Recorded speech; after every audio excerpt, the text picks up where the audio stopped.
इन्नल्लाह व मलाइकतहु युसल्लूना अलन नबी या अय्युहल्लज़ीना आमनू सल्लु अलैहि व सल्लिमू तस्लीमा।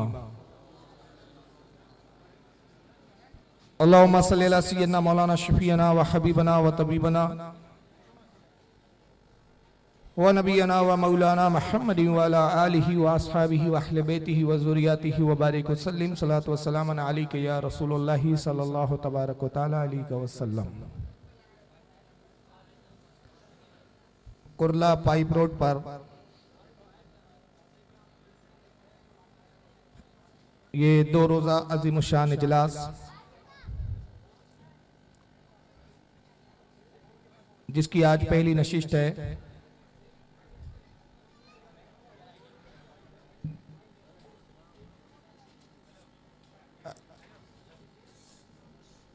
आज इस बज़्म में सिर्फ आप और मैं ही नहीं बल्कि कौम और मिल्लत के मुक़्तदर मोतमद उलमाए अहले सुन्नत भी मस्जिद रसूल पर तशरीफ़ फरमा है, जिनमें उलमा भी है, आइम्मा मसाजिद भी है, सादात का भी काफिला है। एक जिम्मेदार स्टेज जिम्मेदार उलमा से पुर है और साथ ही भरपूर संजीदगी के साथ सुनने वाली सामाईन भी यहाँ एक अवाम भी मौजूद है। मैं इन तमाम नौजवानों का शुक्रगुजार हूँ कि इन हजरात ने मुझे यहाँ मदऊ किया और साथ ही मुबारकबाद भी पेश करता हूँ इन तमाम नौजवानों को, उनके माविनीन को और इन नौजवानों की जो सरपरस्ती हमारे कौम के बुजुर्ग फरमा रहे हैं, उन सबको मुबारकबाद पेश करता हूँ कि बड़ी मेहनत और काविशों से उन्होंने ये 2 रोज़ा इजलास का इनेकाद किया। अल्लाह ताला इसके लिए उन्हें बेहतरीन इसका अजर अजीम अता फरमाए, उनके अमल में, रिस्क में, दीनी दुनियावी हर मामलात में तरक्की अता फरमाए।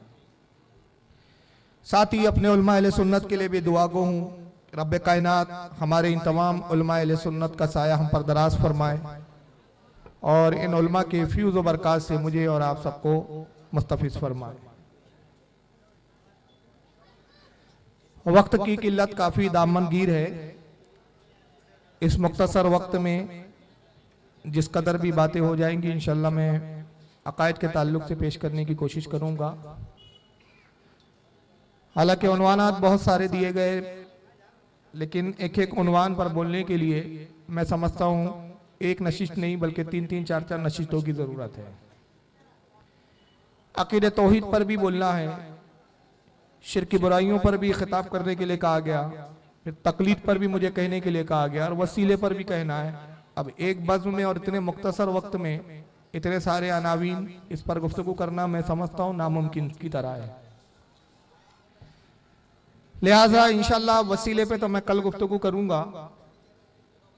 आज तौहीद के ताल्लुक से और तकलीद के ताल्लुक से मैं कोशिश करूंगा कि इस मुख्तसर से वक्त में दोनों उन्वान पर कुछ गुफ्तगू हो जाए। जहां तक अक़ीदे तौहीद का ताल्लुक है, आप हम सब जानते हैं कि इस्लाम की, दीन की और ईमान की असास और बुनियाद अक़ीदे तौहीद है। दुनिया में बहुत सारे इस वक्त मज़ाहिब है, इस्लाम के अलावा जितने भी मज़ाहिब है कोई भी मज़हब तौहीद पर कायम नहीं है।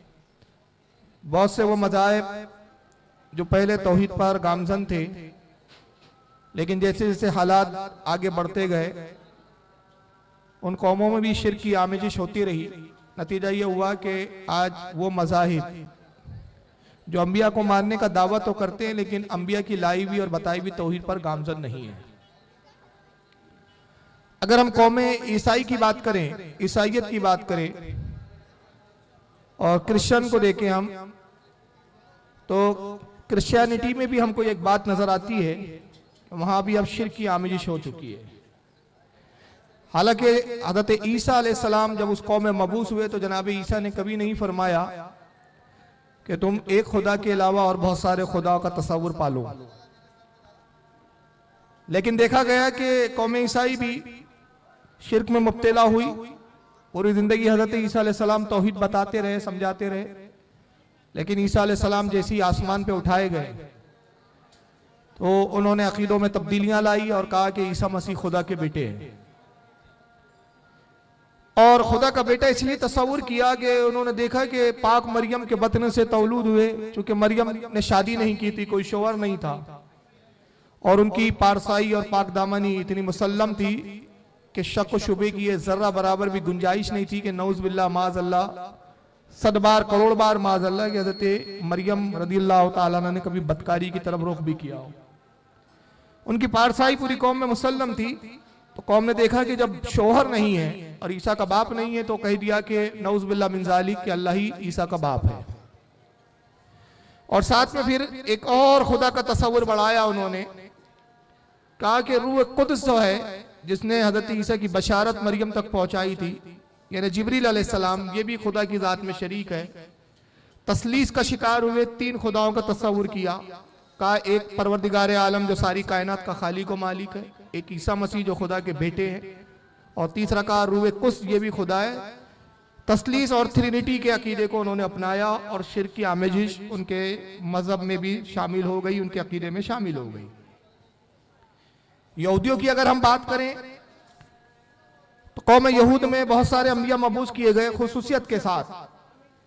हजरत दाऊद अलैहिस्सलाम, हजरत मूसा अलैहिस्सलाम और भी दिगर अंबिया इस कौम में मबूस होते रहे, लेकिन अंबिया की तालीम को पश्च पुष्ट डाला इस कौम ने भी, और उन्होंने भी शिर्क के अकीदे को ये कहकर कबूल कर लिया कि हजरत उज़ैर अलैहिस्सलाम जो है वो खुदा के बेटे हैं। वजह यह थी कि जनाब उज़ैर अलैहिस्सलाम 100 साल तक सोते रहे। 100 साल के बाद परवरदिगार आलम ने उनको दीन से बेदार किया। उनका ये मौजज़ा देखा, अल्लाह की कुदरत देखा, तो कहा कि ऐसा सिर्फ खुदा के बेटे के साथ ही हो सकता है।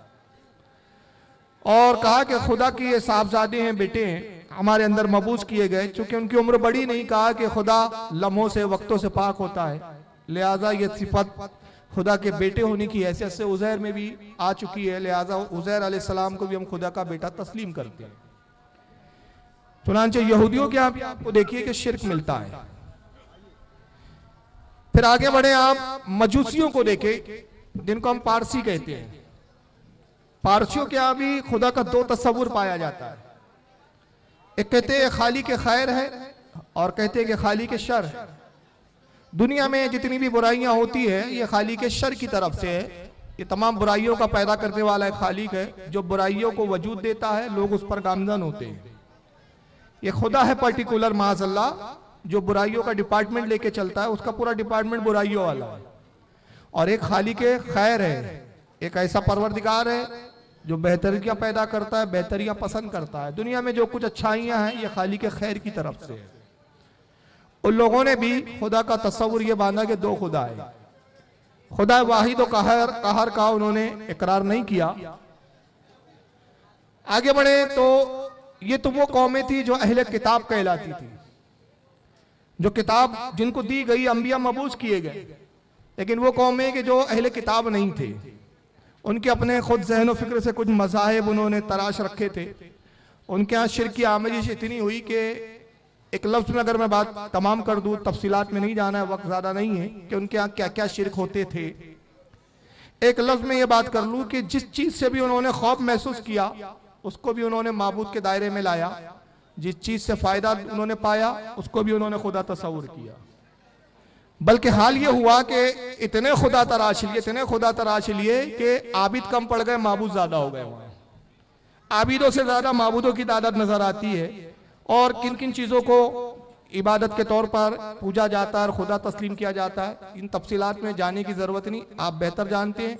जिस मुल्क में हम रहते हैं यहाँ के भी हालात हमारी निगाहों के सामने। ये तमाम शिर्क के जो मामला थे ये आपकी निगाहों के सामने मैंने कुछ पेश किए। अब जहां तक मामला है दीन इस्लाम का और मुसलमानों का, नबी करीम सल्लल्लाहु अलैहि वसल्लम इस कौम में जब मबूस फरमाए गए तो नबी करीम सल्लल्लाहु अलैहि वसल्लम ने सबसे बढ़कर जो है तौहीद का ही पैगाम दिया, जैसा कि हर अंबिया की सुन्नत रही है। और नबी करीम सल्लल्लाहु अलैहि वसल्लम की अगर पूरी तबलीग का आप हिस्सा देखें तो 75% बल्कि 90 और 99% में कहूंगा वो तौहीद पर उसका इन्हिसार और मुनस्सिर है। 10% में फिर सारी बातें आएंगी, यानी हर बात जो नबी ने कही है वो तौहीद की तरफ हमें ले जाती है। सवाल यह है कि तौहीद है क्या, और हम अहले सुन्नत व जमात है। अहले सुन्नत व जमात के नजदीक अल्लाह की जात और सिफात के लेकर क्या हमारे अकीदे हैं। अगर इस पर हम गुफ्तगू करें तो मैं समझता हूं एक पूरे बयान की इसके लिए जरूरत है, लेकिन मैं मुख्तसर अपना कुछ अकीदा अहले सुन्नत का बता दूं। अहले सुन्नत व जमात के तर्जुमान होने की हैसियत से जरूरी समझता हूं कि मैं कुछ अकीदे अहले सुन्नत तौहीद के ताल्लुक से आपके सामने पेश करूं। उन अकीदों को मद्देनजर रखते हुए आज हमें फैसला करना है कि क्या हम तौहीद पर है या नहीं है, और दूसरा हमें यह भी आज फैसला करना है कि बहुत सारे लोग जो हम पर शिर्क का इल्ज़ाम लगाते हैं, हमारे इन अकीदों की मौजूदगी के बावजूद वो अपने इस इल्ज़ाम में कहाँ तक सही साबित होते हैं। देखिए, अहले सुन्नत व जमात का सबसे बुनियादी अकीदा ये है कि हम अल्लाह रब्बुल इज़्ज़त को वाहिद और एक मानते हैं। हम दो खुदा के कायल नहीं है, तीन खुदा के कायल नहीं है। हमारा इकरार है और हम इस पर ईमान लाते हैं कि जैसा कि अल्लाह ने अपने हबीब के जरिए फरमाया, कुल हुवल्लाहु अहद, ऐ हबीब फरमा दे कि अल्लाह एक है। हम इस पर ईमान रखते हैं कि अल्लाह रब्बुल इज़्ज़त की ज़ात वाहिद है, यकता है, और उसकी ज़ात में कोई शरीक नहीं है। उसकी ज़ात अज़ली है, आबदी है, वो हमेशा से था, हमेशा है, हमेशा रहेगा। हम रब के वजूद को, उसके अदम को महाल जानते हैं और उसके वजूद को वाजिब जानते हैं। मतलब ये मैं आसानी से समझा दूं कि महाल ये कि ऐसा हो ही नहीं सकता। हम ये मानते ही नहीं कि एक लम्हा भी ऐसा हो कि खुदा मौजूद ना हो या खुदा की ज़ात ना रही हो। खुदा हमेशा रहा और हमेशा है, हमेशा रहेगा। उसका वजूद, उसका होना ये वाजिब है। उसके बगैर हो ही नहीं सकता कि कायनात का निज़ाम एक लम्हे भी चलाया जा सके या चल सके। तो हम खुदा की ज़ात को वाजिबुल वजूद मानते हैं और उसके अदम को महाल जानते हैं। फिर हम उसकी ज़ात के ताल्लुक से ये अकीदा रखते हैं कि उसकी ज़ात गैर हादिस है। हम सब हादिस है, जितनी मखलूक है सब हादिस है। हादिस मतलब ये कि पहले थी नहीं, अल्लाह ने वजूद बख्शा, जब चाहेगा फना कर देगा, लेकिन रब को फना नहीं है और रब को किसी ने पैदा नहीं किया। वो हमेशा से था। उसका कोई बाप नहीं है, उसकी कोई औलाद नहीं है, उसकी कोई बीवी नहीं है, उसके कोई बच्चे नहीं है। वो इन चीजों से पाक है, हर ऐब से पाक है, हर कमजोरी से पाक है, हर इज्ज से पाक है। सोना ये कमजोरी है, हम अकीदा रखते हैं कि परवरदिगार आलम सोने से भी पाक है। बैठना ये कमजोरी की निशानी है, रब तबारक व तआला बैठने से भी पाक है। चलना फिरना ये इंसानी लवाजमात है, रब तबारक व तआला इंसानी लवाजमात से पाक है। चलने फिरने के लिए मादे की जरूरत है, एक मटेरियल चाहिए, और रब के बारे में हमारा अकीदा यह है कि परवरदिगार आलम कोई मटेरियल नहीं है, मादा नहीं है, मुरक्कब नहीं है, वो जिस्म नहीं है, जिस्म से पाक, जिस्मानियात से पाक, हाथ पैर से पाक। वो कुरान में फरमाता है कि मैं बंदों की मदद करता हूं। मदद का ये मतलब नहीं लेते हम कि वो हाथ से मदद करता है। अल्लाह फरमाता है मैं तुम्हें देखता हूं और सुनता हूं, इन्नहु हुवस समीउल बसीर, बेशक मैं देखता और सुनता हूं। लेकिन हमारा अकीदा यह है कुरानी और हदीस के मुताबिक, अब इसकी तफसीलात के लिए मैं दलाल दूं तो काफी वक्त चाहिए, लेकिन बस बुनियादी तौर पर मैं बातें कर रहा हूं और हर बात के प्रूफ के लिए मैं जिम्मेदारी कबूल करता हूं कि किसी को अगर मेरी बात पे शक, शुबा, एतराज हो, मैं कल भी हूं, आज पूरी रात हूं, कल भी हूं, कल पूरी रात भी हूं। मेरे होटल में आ जाए, मेरे रूम में आ जाए, या वो जहां बुलाना चाहे, मैं आने के लिए तैयार हूं। मैं उन लोगों से गुजारिश करूंगा जिनको मेरी तकरीर से ज्यादा मेरे लैपटॉप पर एतराज है। अगर यह लैपटॉप ना हो तो मेरी तकरीर सुनने के लिए तैयार रहते हैं, लेकिन जैसे मैं लैपटॉप लगाता हूं उनकी परेशानी बढ़ जाती है। और वो जो दिन भर बेचारे ये राग अलापते हुए थकते नहीं कि गैरुल्लाह से मदद मांगना शिर्क है, किसी गैर से मदद नहीं मांगनी चाहिए। मगर फारूक रजवी का जैसी प्रोग्राम होता है, वो पुलिस से मदद मांगना नहीं भूलते और फौरन पे सदाएं बुलंद होती है, या पुलिस अल मदद। क्यों? लैपटॉप वाले बाबा आ रहे हैं। ये नाम उन्होंने ही मुझे दिया है और ये नाम मैंने बड़े खुशी से कबूल किया, इसलिए कि वो लैपटॉप बाबा बोलते, अल्लाह का शुक्र है बाबा भी हमारे यहाँ वलियों को कहा जाता है। यानी उन्होंने मुझे मोमिन ही नहीं बल्कि अल्लाह का वली भी तस्लीम कर लिया है। तो ये तो मेरे लिए बहुत अच्छी बात है। तो बहरहाल अगर एतराज हो, मैं कहता हूं ये बुज़दिलों की निशानी है कि पुलिस में जाएं और पुलिस में जाके शिकायत करें। भाई आप भी उसी मजहब को मानते हैं जिस मजहब को हम मानते हैं, आप भी उसी मजहब के मानने का दावा करते हैं। मैं दावा कह रहा हूं, तुम दावेदार हो उसी मजहब के, तुम उसी नबी को मानने के दावेदार हो, हम भी रसूलुल्लाह पर ईमान रखते हैं। अगर कोई एतराज है, कोई बात में आपको शुबा है, शक है, गुंजाइश है, तो मैंने ये कभी नहीं कहा कि साहब मैं तकरीर करके भागने वाला हूं।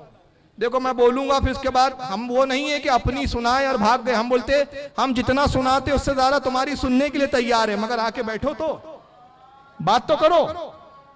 होना तो ये चाहिए था कि आप या पुलिस अल मदद बोलने की बजाय अपने आलिम को आवाज देते या आलिम अल मदद, उनको बुलाते और मुझसे बात करवाते कि भाई क्या प्रॉब्लम है आपको हमसे। बहरहाल चलिए, मैं उसमें वक्त गुजारना नहीं चाहता। मैं अर्ज ये कर रहा हूं कि तौहीद के ताल्लुक से हमारा ये अकीदा है कि परवरदिगार आलम जो है जिस्म जिस्मानियात से पाक है, मदद फरमाता है हाथ से पाक है, देखता है आंख से पाक है, सुनता है कान से पाक है, समी है लेकिन कान का मोहताज नहीं, बसीर है लेकिन आंख का मोहताज नहीं, मदद फरमाता है लेकिन यद का हाथ का मोहताज नहीं, बंदों की मदद में सबकत करता है मगर पैरों का मोहताज नहीं। रब तबारक व तआला जिस्म जिस्मानियात से पाक है। हमारा अकीदा है कि रब तबारक व तआला हर चीज पर कादिर है, वो जो चाहता है वह फर्म करता है, उसकी मर्जी के बगैर कोई कुछ नहीं कर सकता। सारी कायनात का खालिक वही है, रज़्ज़ाक़ हकीकी वही है। जितनी चीजें कायनात में है सबको उसी ने पैदा किया, सबका खालिक व मालिक वही है। ये कुल मैंने मुख्तसर तौर पर अकीदे तौहीद आपके सामने रखा है, और मैं समझता हूं कि यहां तक के अकीदे में किसी को भी हमारे ताल्लुक से एतराज नहीं होना चाहिए।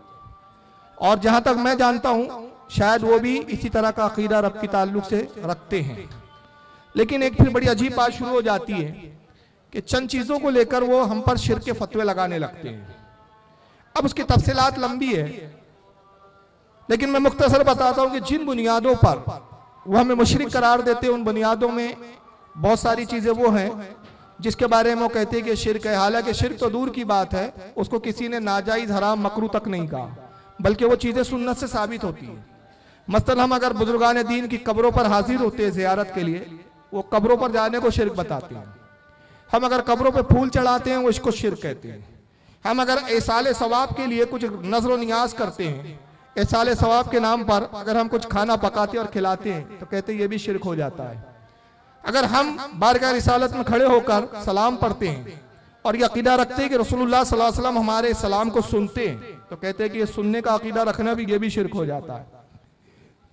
लेकिन आज मैं अपने शिर्क की सफाई देने नहीं आया हूं, इसलिए कि जब ये शिर्क है ही नहीं तो हमें सफाई देने की भी जरूरत नहीं है। मैं आज तो ये बात आपके सामने रखना चाहता हूं कि जो लोग बहुत बड़े तौहीद के दावेदार हैं, जरा वो अपने आप में झांक कर देखें, अपनी किताबें खंगालें और गौर करें कि दुनिया को उन्होंने मुशरिक करार दिया, उनके घर में और उनकी किताबों में खुद कितना शिर्क पनप रहा और फल फूल रहा है। इससे पहले कि मैं उनके कुछ शिर्क की बातें बताऊं, मैं एक हदीस शरीफ आपके सामने पहले पेश कर रहा हूं। ये हदीस पाक उनके और हमारे दरमियान में एक कौले फैसल की हैसियत रखती है, एक फैसला कुन हदीस है जो वाजे कर देती है कि अल्हम्दुलिल्लाह सुन्नी जो होता है वो कभी मुशरिक हो नहीं सकता। हम मुशरिक नहीं है, बल्कि जो हमें मुशरिक कहते हैं उनके बारे में खुद रसूलुल्लाह का क्या फरमान है। आपको ये मॉनिटर पे दिख रहा है, ये हदीस पाक है, तफसीर इब्न कसीर के हवाले से मैं पेश कर रहा हूँ। और फिर ये हदीस बहुत सारे इमामों ने, बहुत सारे मुहद्दिसीन ने अपनी अपनी किताबों में लिखा है, लेकिन तफसीर इब्न कसीर का मैं स्कैन पेज इसलिए आपके सामने रख रहा हूँ क्योंकि ये वो किताब है जितना हम नहीं मानते इस किताब को, इससे कई गुना ज्यादा गैर लोग, दूसरे लोग मानते हैं, हमारे फरीके मुखालिफ मानते हैं। बल्कि ये समझ लीजिए कि कुरान की तफसीर के हवाले से जब भी बात हो तो शायद ही ऐसा होता हो, शायद ही कि वो तफसीर इब्ने कसीर को कोट ना करते और तफसीर इब्ने कसीर पर एतमाद ना करते हो। वजह क्या है कि इन जमातों के जो सबसे बड़े आलिम है, जिनको बहुत बड़ा आलिम, फाजिल और इमाम वक्त कहते हैं और शेखुल इस्लाम के खिताब और लक़ब से याद करते हैं, अल्लामा इब्ने तैमिया, उनके शागिर्द है जिनका नाम है इब्ने कसीर। इब्ने कसीर की ये तफसीर है कुरान की। चुनांचे सूरह अराफ आयत नंबर 175 की तफसीर में इब्ने कसीर ने एक हदीस लाई। सूरह अराफ की आयत नंबर 175, अल्लाह रब्बुल इज़्ज़त कुरान अज़ीम में ये फरमाता है, आयत करीमा ये है कि अल्लाह फरमाता है वतलु अलैहिम नबअल्लज़ी आतैनहु आयातिना फंसलका मिनहा। अल्लाह फरमाता है कि ऐ मेरे हबीब उस कौम का हाल सुनाओ कि जब उन्हें अल्लाह की तरफ से किताब दी गई तो वो किताब छोड़कर दीन से निकल गए। ये एक आयत का मफहूम है। उन्होंने अल्लाह की आयतों का इनकार किया और इनकार करके वो हद से ज्यादा निकल गए। ये सूरे अराफ की आयत नंबर 175 है। उसकी तफसीर में इब्न कसीर एक हदीस कोट करते हैं।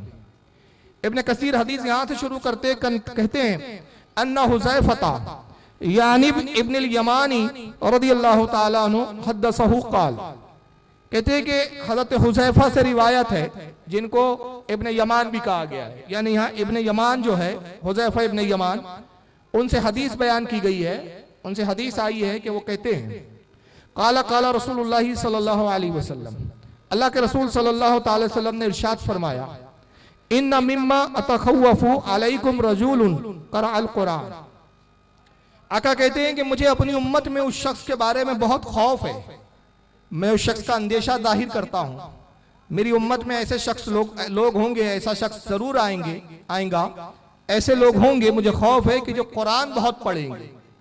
आप सोच रहे होंगे कि कुरान पढ़ने वाले से रसूलुल्लाह अपनी उम्मत के लिए क्यों खौफज़दा है, कुरान पढ़ने वाले के ताल्लुक से रसूलुल्लाह अपनी उम्मत पर उसके खौफ का अंदेशा क्यों जाहिर कर रहे हैं। हदीस का मतन आगे बताएंगे कि वजह क्या है। हुज़ूर फरमाते हैं कि क़रअल कुरान, बहुत कुरान पढ़ेंगे, कुरान की खूब किरत करेंगे। हत्ता इज़ा रवियत बहजतो अलैहि, यहाँ तक के कुरान पढ़ने की तासीर ये जाहिर होंगी कि उनके चेहरे से कुरान की तिलावत के असरात जाहिर होंगे। चेहरे को देखकर अंदाजा हो जाएगा कि ये वक्त के बहुत बड़े कारी कुरान है, ये बहुत बड़े कुरान के जानने वाले हैं। जब वो कौम में आएंगे, कुरान की तिलावत खूब करेंगे, लोग उनके चेहरों को देखकर कहेंगे भाई ये बहुत बड़े वक्त के अल्लामा है, बेहतरीन कारी है कुरान के जानकार है, कुरान के आलिम है। यहाँ तक कि उसकी रौनक, कुरान की तिलावत की रौनक उनके चेहरे से जाहिर होंगी। वकाना रिदाउहुल इस्लाम, फिर आकर कहते हैं कि वो इस्लाम की चादर भी ओढ़ लेंगे। उनके जिस्मों पर चादर जो होंगी वो इस्लामी होंगी। उनका लिबास हुलिया देखकर आप कहेंगे वक्त के बहुत बड़े इस्लामी स्कॉलर है, बहुत बड़े इस्लाम के जानने वाले हैं। कुरान ऐसा पढ़ते हैं कि उनके कुरान की तिलावत देख के हमें अपने आप पे शर्म आए कि उतनी मखारिज हम नहीं निकालते जितने वो हलकों से निकालते हैं। हम तो है बोल देते, वो है बोलते हैं, ऐसा निकालते कि मालूम होता है कि वो मखारिज निकालते निकालते कहीं कह ना कर दे। इतने मखारिजों के साथ, इतने प्रोनाउंस के साथ कुरान पढ़ेंगे, इतने अंदाज, बेहतरीन अंदाज में कुरान के कारी होंगे, इस्लाम की चादर भी ओढ़े होंगे। इतारहु इला माशाअल्लाहु सलका मिन, मगर अल्लाह का इरादा गालिब आ जाएगा। बावजूद इसके कि कुरान के बहुत बड़े आलिम थे, बावजूद इसके कि इस्लाम की चादर ओढ़ रखी थी, बावजूद इसके कि कुरान की तिलावत की रौनक चेहरे से जाहिर हो रही थी, अल्लाह उनको गुमराह फरमा देगा। अल्लाह किसे गुमराह करेगा? कुरान पढ़ने वाले को। अल्लाह किसे गुमराह करेगा? इस्लाम की चादर ओढ़ने वाले को। ये हदीस हम नहीं बयान कर रहे, इब्न कसीर ने लिखा है, फिर और भी मुहद्दिसीन ने लिखा, मैं आगे बयान करूंगा। आका आगे फरमाते व नवाज़हु वरआ ज़हरिही, और फिर वो इस्लाम की चादर को जो उन्होंने पहना था अपने पश्चे पुष्ट डाल देंगे। जो इस्लाम का लिबादा ओढ़ा था, इस्लाम को गोया अपने पीठ के पीछे फेंक देंगे, चादर को अपने पीछे डाल देंगे। वसाला जारही बिस्सैफ, और फिर तलवार निकाल लेंगे, लड़ने पर आमादा हो जाएंगे, झगड़ने पर आमादा हो जाएंगे। किस बात पर झगड़ेंगे? वरमहु बिश्शिर्क, अपने पड़ोसी और अपने साथ वालों को कहेंगे तू मुशरिक हो गया, तू बहुत बड़ा पक्का मुशरिक है, मजार पे जाता है तू मुशरिक है, तो वलियों की अकीदत अपने दिल में रखता है तो मुशरिक है। तलवारें खींच लेंगे, झगड़े के लिए आमादा हो जाएंगे और अपने मुसलमान पड़ोसी पर शिर्क के फतवे लगाएंगे। वरमहु बिश्शिर्क, लफ्ज़ी तर्जुमा ये करूं कि शिर्क की तोहमतें बांधेंगे, शिर्क की तोहमत लगाएंगे उस पे। काला कुल तो या नबी अल्लाह अय्युहुमा औला बिश्शिर्क अल मरमियु अवर रमी। हजरत हुज़ैफा कहते हैं मैंने रसूलुल्लाह से अर्ज किया और सरकार से पूछा अल्लाह के नबी जरा ये बताएं, अल्लाह के नबी जो शिर्क की तोहमत लगा रहा है मुसलमानों पर, जो शिर्क के फतवे लगा रहा है, वो मुशरिक होगा या जिसने फतवा लगाया वही मुशरिक होगा? यानी दूसरे लोग जो सुन्नियों को मुशरिक कह रहे हैं वो मुशरिक होंगे या हम मुशरिक होंगे? हुज़ैफा कहते हैं या रसूलुल्लाह जो शिर्क की तोहमत बांधेगा उसमें मुशरिक कौन होगा? क्या वो सही होगा शिर्क के फतवा देने में? जिनको मुशरिक कह रहा है क्या वो वाकई वो मुशरिक होंगे? काला बलर रमी, आका ने कहा नहीं, जो शिर्क के फतवे मुसलमानों पे लगाएगा वही खुद पक्का मुशरिक होगा। आका कह रहे मुशरिक कौन होगा? जो शिर्क का फतवा लगा रहा है। आज देख लीजिए कौन सी कौमें हैं जो उठते बैठते शिर्क के फतवे लगाती है। हाल तो यह कि उनकी किताबें पढ़ो तो हंसी आने लगती है। बहश्ती ज़ेवर एक किताब लिखी गई, एक बहुत बड़े अल्लामा गुजरे। अब मुझसे कहा गया कि नाम भी ना ले। मैंने कहा चलो नाम नहीं लूंगा, ज्यादा जरूरत पड़ेगी वहीं लूंगा। जब वो कौम नहीं चाहती कि नाम इतने खराबे के लिए जाए तो हमें क्या फिर आया कि हम उनका नाम लें। ये तो हमारा शर्फ, ये तो हमारा फक्र की बात है कि हम अपने बुजुर्गों का नाम लेना भी सवाब समझते हैं। अरे हम नाम नहीं लेते, जब खुश होते हैं तो आला हजरत के नाम के हम नारे भी लगाने लगते हैं। हम तो आला हजरत के नारे लगाते हैं, बुजुर्गों के नारे लगाते हैं। हमारे यहाँ नाम लेना तो फक्र की बात है, लेकिन इनको नाम लेने से बड़ी तकलीफ होती है। एक बहुत बड़े आलिम गुजरे हैं, बहश्ती ज़ेवर किताब लिखी, शिर्क का बयान लिखा। आप ताज्जुब पढ़ करोगे यार कि शिर्क की कैटेगरी में क्या क्या ला दिया। कहा कि सहरा पहनना भी शिर्क है। अब जितने ये मजमे में बैठे हैं, खासतौर से उन बुजुर्ग लोगों से मैं कह रहा हूं कि आपने जितनी औलादे पैदा की है कोई हलाली नहीं है आपकी। क्यों? आपने अगर शादी के दिन सहरा पहना था तो आपका निकाह ही नहीं हुआ, आप तो मुशरिक हो गए थे। सहरा पहना और मुशरिक हुए, और मुशरिक का निकाह नहीं होता तो आप सोच लीजिए कि आपकी औलादे क्या हुई। ताज्जुब की बात है कि जो हमें इस तरह के फतवे दे कि हमारी कौम को, मुसलमानों को मुशरिक बात बात पे बनाए, आज वो बड़े सुलह पसंद बन के बैठे हुए हैं और झगड़ालू सुन्नियों को कहते हैं, इख्तलाफ करने वाला सुन्नियों को बताते हैं हमारा प्रॉब्लम यह है कि हम तुम्हारी ही किताबों से बात करते। या तो फिर ऐलान कर दीजिए आप में, और अगर हम में कोई इख्तलाफ नहीं है तो कह दीजिए किताबें हमारी नहीं, ये मौलवी हमारे नहीं, और ये अकीदा हमारा नहीं। खुदा की कसम जिस दिन तुम ये इकरार कर लोगे कि ये मौलवी हमारे नहीं, इन पर जो हमारे उलमा ने फतवे लगाए वो सही है, हम भी इन मौलवियों को काफिर और गुमराह मानते हैं, उस दिन तुम हमारे भाई हो जाएंगे। हम खुद तुम्हें गले से लगाने के लिए तैयार हैं। मगर ये क्या बात है कि तुम उन मौलवियों का दामन छोड़ते भी नहीं, उनका नाम लेने देते भी नहीं, उनकी किताबें बताने भी नहीं देते। तो प्रॉब्लम क्या है? जब किताब आपके उलमा ने लिखी और बता मैं रहा हूं तो आपने तो मुझे खुद नजराना देना चाहिए। सुन्नी बाद में आए, पहले आप नजराना दे कि भाई वो किताबें जो हम भी नहीं पढ़ते आपने बता दिया। तो ये बयान तो आप ही का हुआ ना, वाज तो आप ही का हो रहा है। लेकिन अजीब बात है कि आपको तकलीफ होती है। बहरहाल आगे सुने, सहरा पहनना शिर्क लिख दिया। और जब तस्करतुल अखवान किताब मैंने पढ़ी तो मैं हैरान रह गया। ये भी एक बहुत बड़े अल्लामा की लिखी। अब चूंकि किताब मशहूर नहीं है इसलिए मजबूरी में मुझे मौलवी का नाम लेना पड़ेगा। मौलाना इस्माइल दहलवी साहब है, इनको शहीद कहते हैं। कहते बालाकोट में अंग्रेजों से लड़ते हुए शहीद हुए। हमें उससे गरज नहीं कैसे इंतकाल हुआ, कैसे मरे। चलिए बहरहाल जो भी आपके बहुत बड़े आलिम है, तस्करतुल अखवान में लिखते हैं कि ईद के दिन सेवैयां खाना भी शिर्क है। अब मुझे बताए कोई मुसलमान बचा है जो शिर्क से बचा हो? कौन सा मुसलमान है जिसने सेवई ईद के दिन नहीं खाई? और ये खुद भी खाते हैं, इनको भेज दो तो ये भी खाते हैं। तो अब रुए जमीन पर कोई मुसलमान नहीं। एक तरफ आप नमाजें पढ़ें 5 वक्त की, रोजे रखें, पूरा रमजान आपने रोजा रखा, पूरे रमजान आपने तरावी पढ़ी, मगर बस रमजान के बाद जैसी ईद आई, सुबह हुई, बेगम ने सेवई खिलाई, सेवई पकी, सेवई खाया, पूरे रमजान के रोजे बर्बाद हो गए, पूरी तरावियां बर्बाद हो गई। सेवई क्या हो गई बताइए? कितनी नाजुक है ये सेवई, ये पूरा ईमान ही तबाह कर दे, जन्नत का ही रास्ता रोक देगी। अब ये है शिर्क के फतवे। और आका 1400 साल पहले फरमा रहे, जो मुसलमानों को शिर्क के फतवे लगाएगा सबसे बड़ा मुशरिक वही होगा, शिर्क का हकदार वही होगा। और ये हदीस फिर लिखने के बाद इब्न कसीर क्या लिखते हैं, अगर आपको दिखा हो तो बहुत अच्छी बात है, या दोबारा दिखा भी दे। वो कहते हैं इस्नाद जय्यदुन, इसकी सनद जय्यद है, यानी हदीस ज़ईफ भी नहीं है। अब ये कहकर आप पीछा नहीं छुड़ा सकते कि नहीं ये हदीस ज़ईफ है। रज़वी साहब ने जो पेश की हदीस वो ज़ईफ थी, माफ कीजिएगा आप ही के आलिम ने इसकी सनद के बारे में कहा इस्नाद जय्यदुन, इसकी सनद जय्यद है, काना मिनस सिकात। और कहते हैं इसके जितने रावी है सब सच्चे रावी है, सब सिका रावी है।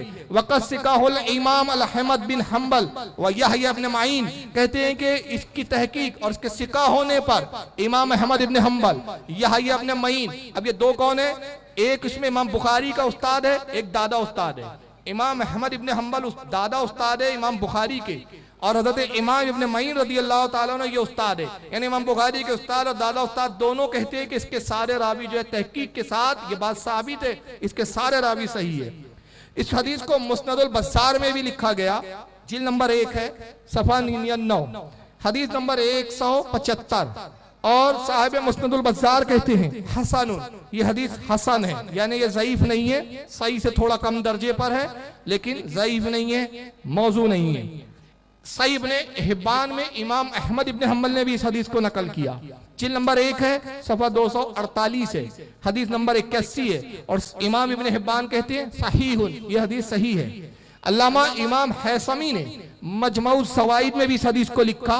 जिल्द नंबर 1 है और सफा नंबर 187 है, हदीस नंबर 188 है। इमाम हैसमी फरमाते इस्नादहु हसनुन, इसकी सनद हसन है। मुस्तदुश शामीन के अंदर भी इस हदीस को नकल किया गया। जिल्द नंबर 2 सफा 254, हदीस नंबर 1291। बहरहाल और भी मुहद्दिसीन ने इसको लिखा है और यह हदीस ने हमें बताया कि जो हमें मुशरिक कह रहे हैं वो खुद शिर्क के हकदार हैं। आइए उनका एक सबसे बड़ा शिर्क क्या है मैं आपके सामने यहाँ पेश करना चाहता हूँ। एक गुफ्तगू में सिर्फ एक बात पे करूंगा, वरना शिर्की अकीदे पे बहुत सारे अकीदे। सबसे पहला शिर्की अकीदा इन जमातों का यह है कि ये अल्लाह को मुजस्सम मानते हैं। एक फिरका गुजरा, अगर आप तारीख के हवाले से देखेंगे, उसका नाम था फिरका मुजस्समिया। इसका बानी कौन था? जाद इब्ने दुरहम। जाद इब्ने दुरहम पहला शख्स गुजरा है और इसने ये अकीदा गढ़ा नौज़ुबिल्लाह मिन ज़ालिक कि अल्लाह का जिस्म है, अल्लाह जिस्म से पाक नहीं है। जैसे एक इंसान का पैकर है, अल्लाह का भी वैसे ही पैकर है, और अल्लाह के हाथ भी है, कान भी है, नाक भी है। उस जमाने में जाद बिन दुरहम के खिलाफ उलमा ने किताबें लिखी, मुनाजरे किए, उसके खिलाफ फतवे दिए। नतीजा यह हुआ कि जाद इब्न दुरहम का अकीदा जमीन में दफन कर दिया गया। लेकिन उस अकीदे को दोबारा 661 हिजरी के बाद 700 हिजरी में इब्न तैमिया ने उसको दोबारा जिंदा किया। अल्लामा इब्न तैमिया, जिनको दो जमातें बहुत ज्यादा मानती हैं, जो आज अपने आप को अहले हदीस कहते हैं और जो अपने आप को देवबंदी कहते हैं, ये भी अल्लामा इब्न तैमिया को अपने वक्त का इमाम, बुजुर्ग, आलिम, पेशवा जानती है, ये भी जानती है। अलबत्ता हम अहले सुन्नत व जमात के नजदीक, हमारे आइम्मा के नजदीक, मैं आला हज़रत फाजिल बरेलवी की बात नहीं कर रहा हूँ, इमाम तकीउद्दीन सुब्की, इमाम ताजुद्दीन सुब्की, हजरत इमाम इब्न हजर अल हैतमी अल मक्की, बड़े बड़े और भी एक फहरिस्त है उलमा की, इन सब ने इब्न तैमिया को या तो गुमराह करार दिया या बाद ने उसको काफिर तक कहा है। अब अकीदा क्या था? इब्न तैमिया ने सबसे पहला ये अकीदा लाया, जाद बिन दुरहम के अकीदे को दोबारा जिंदा किया। और जिंदा करने के बाद उन्होंने, इब्न तैमिया ने कहा कि अल्लाह ताला जो है नौज़ुबिल्लाह मिन ज़ालिक जिस्म रखता है, और उसका जिस्म है, सिर्फ जिस्म ही नहीं है बल्कि उसका हाल क्या है। उनकी किताब है मिनहाजुस सुन्ना। क्या नाम है किताब का? मिनहाजुस सुन्ना। बहुत मशहूर किताब है, आपको बॉम्बे में भी इनके मकतबों पे ये किताब मिल जाएंगी। उर्दू जबान में भी आ चुकी है, अरबी जबान में थी, अब उर्दू भी ट्रांसलेशन हो चुका है। मकतबा फ़हीम मऊनाद भंजन यूपी वालों ने किताब को छापा है, आपको ये किताब मिल जाएंगी। जिल्द नंबर इसकी 2 है, सफ़ा नंबर 26 है। इब्न तैमिया कहते हैं ले अन्नल हय्युल क़य्यूम यफ़अलु मा यशा, कहते हैं कि अल्लाह के बारे में हमारा ये अकीदा है कि रब तबारक व तआला जिंदा है और लोगों को जिंदगी अता करता है, और वो जो चाहता है करता है। यफ़अलु मा यशा, वो जो चाहता है करता है। अब इस अकीदे से तो हमारा भी इख्तिलाफ नहीं है, यहाँ तक हम भी इब्न तैमिया के साथ है, अल्लामा इब्न तैमिया के साथ हम यहाँ तक है। हम भी मानते हैं कि अल्लाह रब्बुल इज्जत हई है, जैसा कि आयतुल कुर्सी में उसने खुद इरशाद फरमाया वह हुवल हय्युल क़य्यूम, और वो जिंदा है, दूसरों को जिंदगी अता करता है। यहाँ तक हम इत्तेफाक करते हैं। यफ़अलु मा यशा, इसको भी हम तस्लीम करते हैं कि वो जो चाहता है करता है, जैसे कि कुरान में जगह जगह फरमाया इन्नल्लाह अला कुल्ली शैइन क़दीर, वो हर चाहे पर कादिर है। मगर उसके बाद अब जो अकीदा पेश किया उन्होंने, उससे कतन अहले सुन्नत का कोई भी वक्त का इमाम, कोई भी आलिम तो दूर, हम जैसे लोग भी इत्तेफाक करने के लिए तैयार नहीं। वो कहते हैं वह युतहर्रिकु इज़ा शा, वो जब चाहता है हरकत करता है, वो जब चाहता है हिलता डुलता है। और युतहर्रिक का अगर मैं आपके फहम के हिसाब से बहुत अच्छा तर्जुमा करूं तो बहुत आसानी से आप समझे कि युतहर्रिक अरबी में मुतहर्रिक से बना है, और मुतहर्रिक किसे कहते हैं? अगर उसको इंग्लिश में बोलूं तो बहुत आसानी से समझेंगे आप, वाइब्रेशन, वाइब्रेट। जैसे मोबाइल को अगर आप वाइब्रेट मूड में डाल दें और कॉल आए तो मोबाइल टेबल पे हो तो कैसा हिलता है? वाइब्रेट होता है। बस में बैठे तो बस वाइब्रेट होती है, गाड़ी में बैठे गाड़ी वाइब्रेट होती है। वैसे ही अल्लाह भी मुतहर्रिक होता है, वाइब्रेट होता है, हिलता रहता है। गोया नौज़ुबिल्लाह मिन ज़ालिक को बताना चाह रहे कि अल्लाह को राशा की बीमारी है, या नौज़ुबिल्लाह मिन ज़ालिक को क्या कहना चाह रहे हैं वही समझे। आगे कहते हैं वह युग बसो, और वो जब चाहता है अपने आप को समेट लेता है, सुकड़ा लेता है, सुकड़ के सिमट जाता है। वह यू बस, तो जब चाहता है फिर अपने आप को फैला भी लेता है, भूल भी जाता है। फिर आगे कहते हैं वह यकूमो, और जब चाहता है उड़ जाता है, उठ के खड़ा भी होता है। वह युजलिशो इज़ा शा, और वो जब चाहता है बैठ जाता है। यानी खुदा की कितनी हरकतें बताई, हिलता डुलता भी है, खड़ा भी होता है, बैठता भी है, फूलता भी है, सुकड़ भी जाता है। अब बताइए खुदा की सिफात हो रही है या किसी फुटबॉल की बात हो रही है, किसी गेंद की बात हो रही है? हमारा अकीदा है कि नौज़ बिल्लाह रब तबारक व तआला की जात में तगय्युर नहीं होता। अल्लाह तगय्युरात से पाक है। तगय्युर मखलूक पे होता है। मैं पैदा हुआ, आप पैदा हुए, बच्चे थे, बच्चे से बड़े हुए, जैसे जैसे उम्र बढ़ती रही हमारे हालात, हमारे जिस्म में, हमारी जिस्मानियात में तगय्युर आते रहे। अब बुढ़ापे की तरफ मैं जा रहा हूँ। हम में से कुछ बुजुर्ग बैठे हैं, पहले जवान थे, आज बुजुर्ग है। आप वो बचपने की शक्ल देखे, आज की देखे, जमीन आसमान की शक्लों में फर्क नजर आएगा। तो इंसान मखलूक पे हालात और जमाने गुजरते तगय्युर होता है, मगर परवरदिगार आलम की जात जमानों से पाक है। क्यों? क्योंकि वो जमानों का खालिक है, जमाने का मोहताज नहीं। जमाना उस पर गालिब नहीं, वो जमाने पर गालिब है। तो अल्लाह की जात में तगय्युर नहीं आते। मगर इब्न तैमिया साहब कहते हैं कि नहीं, अल्लाह की जात में तगय्युर भी होता है। उसके बाद आइए किताब मैं आपके सामने पेश कर रहा हूं। किताब का नाम है हदियतुल मेहदी। ये आपके सामने किताब है हदियतुल मेहदी। मेरे पास वक्त टेबल पे ही मौजूद है। ये दिखा जो रहा हूं, एक दूसरा एडिशन है। ये भी एक और नया एडिशन आया है, पाकिस्तान लाहौर से छपी है। अब ये जो एडिशन स्कैन का आपको दिख रहा है, ये हिंदुस्तान में रामपुर से छपी थी ये किताब। अब ये लाहौर का एक एडिशन है। आइए देखिए इसके अंदर किताब किसकी है। जिल्द नंबर 1 है, सफ़ा 9 है। वहीदुज़्ज़मा, मौलाना वहीदुज़्ज़मा एक बहुत बड़े आलिम गुजरे जमात के, हैदराबाद में रहा करते थे। अगर मैं इनके बारे में सिर्फ एक बात ये कहूँ कि फ़िरक़ा अहले हदीस को सींचने वाले हिंदुस्तान में हुसैन अहमद बटालवी ने फ़िरक़ा अहले हदीस को दूध पिलाया है। वहीदुज़्ज़मा साहब ने लोरियां सुना सुना के बड़ा और परवान चढ़ाया। ये वहीदुज़्ज़मा साहब इस जमात के इब्तिदाई आलिमों में बहुत बड़े आलिम माने जाते हैं। जिल्द नंबर 1 है हदियतुल मेहदी, उनकी किताब, सफ़ा नंबर इसका 9 है। अल्लाह के बारे में वो क्या अकीदा बयान करते, जरा सुने। कहते वलहू ताला वजहुन व ऐनुन व यदुन व कफ़्फ़ुन व कब्ज़तुन व साबिउन व साइदुन व ज़राउन व सदरुन व जन्बुन व हक़्बुन व कदमुन व रिजलुन व साक़ुन व कनाफ़ुन। ये इतनी सारी चीजें उन्होंने अल्लाह ताला के ताल्लुक से बयान की। कहते वलहू ताला वजहुन, हम मानते हैं कि अल्लाह की आंख है, अल्लाह की आंख है। अचारवी समझने वाले इस बात को जरा गौर से समझेंगे। ये अल्लाह का चेहरा, माफ कीजिएगा, वजहुन, वज यानी चेहरा। फिर आगे का वह ऐनुन, उसकी आंख है। और यहाँ वाहिद का उन्होंने सेगा इस्तेमाल किया। वाहिद यानी उसके लिए गोया वो बता रहे हैं कि अल्लाह की आंख भी अगर है तो वह एक ही आंख है। इंसान की 2 है, लेकिन अल्लाह की आंख भी वो मानते हो तो एक मानते हैं। फिर कहते हैं वह यदुन, उसके हाथ भी है, वह कफ़्फ़ुन, उसकी हथेली भी है, वह कब्ज़तुन, उसकी मुट्ठी भी है, वह असाबिउन, उसकी उंगलियां भी है, वह साइदुन, उसकी कलाई भी है, वह ज़राउन, उसकी कोहनी भी है, वह सदरुन, उसका सीना भी है, वह जन्बुन, उसका पहलू भी है, वह हक़्बुन, उसकी कोह भी है, पेट भी है, वह कदमुन, उसके कदम भी है, वह रिजलुन, उसके पैर भी है, वह साकुन, उसकी पिंडली भी है, वह कनाफुन, उसकी बगल और बाजू भी है। तो अल्लाह रब्बुल इज्जत के लिए हाथ, पैर, पिंडली, कमर, कोख, कदम, पिंडली, सारी चीजें उन्होंने, कलाई वगैरह सब मान ली। अब बताएं गैरों के अकीदों में और इनके अकीदों में आपको क्या फर्क नजर आता है? वहां भी खुदा हाथ पैर के ताल्लुक से नजरिया उनका है कि खुदा के हाथ पैर सब कुछ है। इनके यहां भी वही अकीदा पाया जाता है। गर्ज के दूसरे लफ्जों में यह कहना पड़ेगा कि इनका अकीदा भी गैरों से कुछ हटकर नहीं है, बिल्कुल दूसरों की ही तरह है।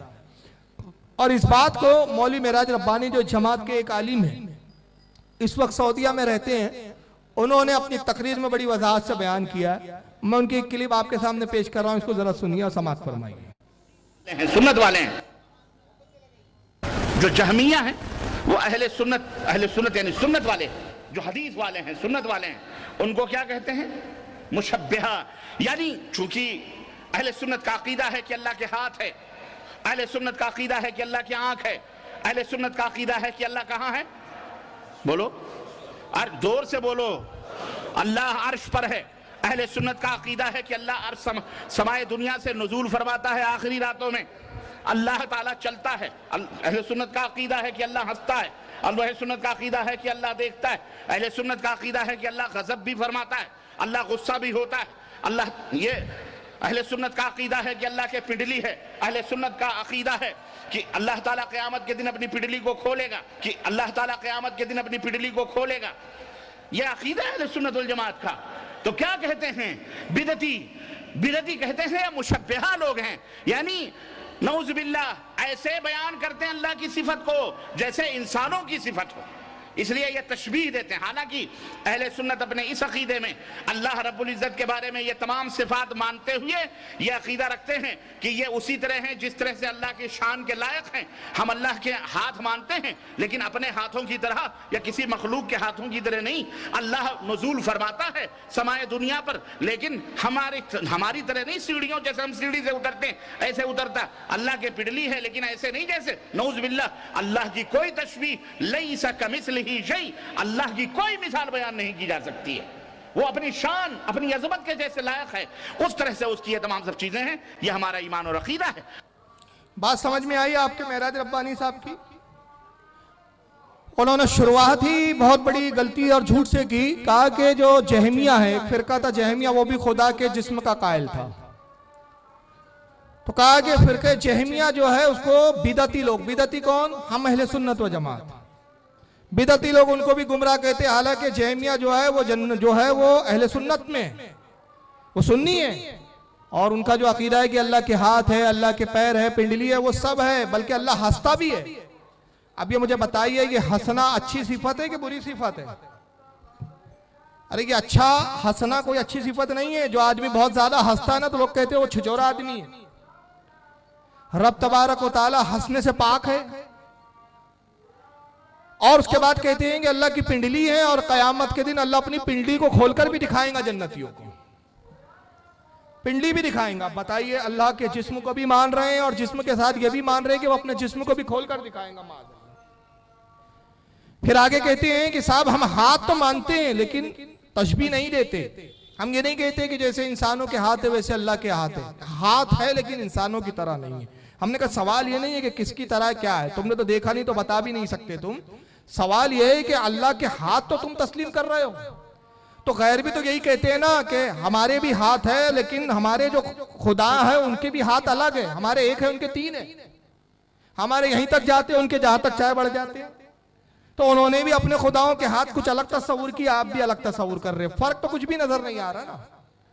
और कहते हम तशबीह बयान नहीं करते, ताविल नहीं करते, हम इसमें तातील नहीं करते, जैसा है एज इट इज हम मानते हैं। कुरान में है, चूंकि ये सब चीजें हम कुरान की वजह से वैसे ही मानते हैं, लेकिन हम ये जरूर कहते हैं कि जैसे इंसानों के हाथ है वैसे अल्लाह के हाथ नहीं है। हालांकि हम अहले सुन्नत व जमात के अइम्मा और खुसूसन हजरत इमाम अबुल हसन अशरी रहमतुल्लाह अलैह, जो वक्त के बहुत बड़े अकायद के इमाम गुजरे, वो फरमाते हैं कि कुरान में जहां जहां ऐसी आयतें हैं, जहां जहां ऐसी आयतों का जिक्र है, जहां पर यद का जिक्र है, वजह का जिक्र है, जहां पर रिजल का जिक्र है, तो वहां तावील की जाती है, मुराद ली जाती है। जहां पैर का जिक्र आया वहां खुदा के पैर बेआईनी पैर नहीं मुराद लिए जाते। जहां यद आया लफ्ज वहां बेआईनी हाथ मुराद नहीं लिए जाते अल्लाह के। जहां चेहरे आया वहां बेआईनी ये नहीं माना जाता कि अल्लाह का चेहरा ही है। अल्लाह चेहरे से पाक है, वहां चेहरे से मुराद उसकी रहमत मुराद ली जाती है, हाथ से मुराद उसकी कुदरत ली जाती है, पैर से मुराद उसकी ताकत और कुव्वत मुराद ली जाती है। और अगर आप कहते हैं कि नहीं, चूंकि कुरान में एज इट इज हम वैसा ही मानेंगे, तो फिर सवाल यह है कि मैं चंद आयतें पढ़ता हूं, तो फिर उन आयतों में भी आप तशबीह नहीं बयान कीजिए, उन आयतों को बिला तशबीह मानिए, तातील मत कीजिए, तावील मत कीजिए। तावील के बगैर एज इट इज इन आयतों को भी कुरान के मान लीजिए। आप कहते हैं ना, बार बार कह रहे हैं ना कि हमें तशब्बुह कहते हैं, तशबीह देने वाला कहते हैं। हम तशबीह नहीं देते, मिसाल नहीं देते, बगैर मिसाल के, बगैर उसके लैसा कामिस्लिही शैउन, हम बगैर किसी मिसाल के, बगैर किसी की उसकी मिसाल किसी से दी नहीं जाती, वैसे ही मानते जैसे कुरान में। तो आइए फिर कुरान में ये भी है, पारा नंबर 14 है, सूरह हिज्र है, आयत नंबर 29 है। हजरत आदम की तखलीक का जिक्र किया अल्लाह ताला ने। और तख्लीक आदम के ताल्लुक से रब क्या इरशाद फरमाता है, फ़इज़ा सव्वैतुहु फ़नफ़ख़्तु फ़ीही मिन रूही। अल्लाह फरमाता है और हमने आदम में अपनी रूह डाली। अब ये लफ्ज़ी तर्जुमा तो यही बनेगा, हमने आदम में अपनी रूह डाली। मुझे बताइए क्या कोई इस जमात का हमारा फरीक मुखालिफ ये मानने के लिए तैयार है कि आदम में जो रूह है वो अल्लाह की रूह है? और अगर ये मान ली जाए कि अल्लाह की रूह आदम में चले गई तो दो इल्जाम आ जाएंगे, दो एतराजात आएंगे। पहला एतराज कि अल्लाह की रूह में कभी वाक़ई हुई, अल्लाह को रूह माना अव्वल, तो फिर अल्लाह की रूह आदम में गई तो माज़अल्लाह अल्लाह कुछ हद तक मुर्दा हुआ या पूरा मुर्दा हुआ। और दूसरा ये कि फिर जो कुछ कौमों का एक अकीदा है कि खुदा अवतार लेता है, तो आदम को भी खुदा का एक अवतार और खुदा का बेटा की शक्ल मानना पड़ जाएगा। तो क्या बेआईनी आप आयत को यहां पर वही लेंगे? नहीं, यहां पर खुद इनके मौलानाओं ने, इनके उलमा ने खुद जो कुरान का तर्जुमा किया वह तावील से काम लिया। और तावील से क्या किया, उन्होंने लफ्ज़ी तर्जुमा नहीं किया, एज इट इज मायने नहीं लिए कि आदम में अल्लाह ने अपनी रूह डाली, बल्कि क्या आदम ने अपनी जानिब से, अल्लाह ने आदम में अपनी जानिब से रूह डाली, अपनी जानिब से डाली। मतलब ये नहीं कि अल्लाह की रूह। अच्छा आइए और एक आगे देखिए, पारा नंबर 17 सूरह हज आयत नंबर 78 में अल्लाह फरमाता है फ़अक़ीमुस्सलाता व आतुज़्ज़काता व अतसिमू बिल्लाह। अब तर्जमा खुद क्या किया जाएगा, लफ्ज़ी अगर तर्जमा हम करें तो तर्जमा तो यही होना चाहिए कि नमाज कायम करो और ज़कात अदा करो और अल्लाह को मजबूती से थाम लो। वातसिमू बिल्लाह, अल्लाह को मजबूती से थाम लो। मगर क्या कोई ऐसा ताकत और कुव्वत वाला कोई इंसान है जो दावा करे कि मैं अल्लाह को थाम सकता हूं? बोलिए, क्या अल्लाह को थाम और पकड़ा जा सकता है? नहीं। या तावील से काम लिया गया, तर्जुमे क्या किए, सबने मुरादे क्या ली, अल्लाह के दीन को थामो, नमाज कायम करो, ज़कात अदा करो और अल्लाह के दीन को थामो। तो यहां अल्लाह का दीन मुराद लिया, हालांकि अरबी में दीन लफ्ज आया ही नहीं है। वातसिमू बिल्लाह, जिसका मतलब वाज़िह ये होता है अल्लाह को पकड़ो, अल्लाह को थामो। इसी तरह आइए पारा नंबर 28 सूरह अस्सफ आयत नंबर 14, हज़रत ईसा अलैहिस्सलाम का जुमला कुरान बयान कर रहा है।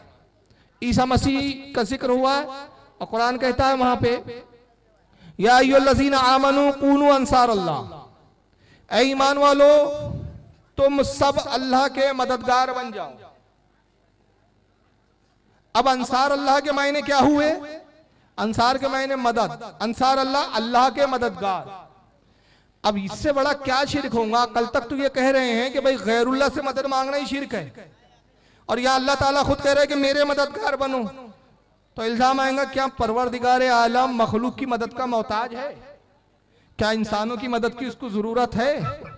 क्या अल्लाह कमजोर है कि उसको मदद की जरूरत है? और कह रहा है कि या अय्युहल्लज़ीना आमनू अंसार अल्लाह, ऐ ईमान वालो, वो लोग जो ईमान, कूनू अंसार अल्लाह, तुम सब मिलकर अल्लाह की मदद करो। और एक दो नहीं, सब मिलकर। तो क्या इतना कमजोर हो गया कि सारे लोगों की मदद की उसको जरूरत पड़ गई? तो यहाँ अंसार अल्लाह से मुराद किसी ने भी ये नहीं लिया कि अल्लाह की मदद। सबने तर्जुमे क्या किए, ऐ ईमान वालो तुम सब मिलकर अल्लाह के दीन की मदद करो। यहाँ भी दीन से तावील किया आपने, तो यहाँ तावील से क्यों काम ले रहे हो आप? चलिए, अगर तावील से आपको अगर चिढ़ है तो आइए एक हदीस पाक मैं आपके सामने दिखाता हूं। ये सही बुखारी की हदीस है। अब किताब ऐसी है कि जिसका इनकार ये नहीं कर सकते, क्योंकि हमसे ज्यादा इस किताब को मानने का वजीफा ये पढ़ते हैं, हमसे ज्यादा मानने का दावा ये करते हैं। सही बुखारी और इसकी हदीस नंबर है 4848, सूरह काफ की तफसीर में इमाम बुखारी हदीस लाए। बाब का नाम है व तक़ूलू हल मिन मज़ीद, व तक़ूलू हल मिन मज़ीद, ये बाब है। और इस बाब की तहत हदीस नंबर 4848 नंबर की हदीस। इमाम बुखारी सनद पूरी बयान करने के बाद फरमाते हैं कि यह अनस इब्न मालिक से रिवायत है। अन अनस रज़ियल्लाहु तआला अन्हु अनिन नबी सल्लल्लाहु अलैहि वसल्लम क़ाल, अनस इब्न मालिक से रिवायत है, वो कहते हैं कि अल्लाह के रसूल नबी करीम सल्लल्लाहु अलैहि वसल्लम ने इरशाद फरमाया, सरकार इरशाद फरमाते हैं युल्का फिन नार, कहते हैं कि लोग जब जहन्नम में डाल दिए जाएंगे, सारे लोग जहन्नम में चले जाएंगे। तो अब जितने जहन्नम, ये सब जहन्नम में चले गए, जहन्नम की भूख नहीं मिटेंगी, जहन्नम और मांगेंगी कि मुझ में और डालो, तो जहन्नम कहेंगी वतक़ूलू हल मिन मज़ीद, तो जहन्नम पुकार के कहेंगी है परवरदिगार और चाहिए मुझे, मेरी भूख नहीं मिटी है।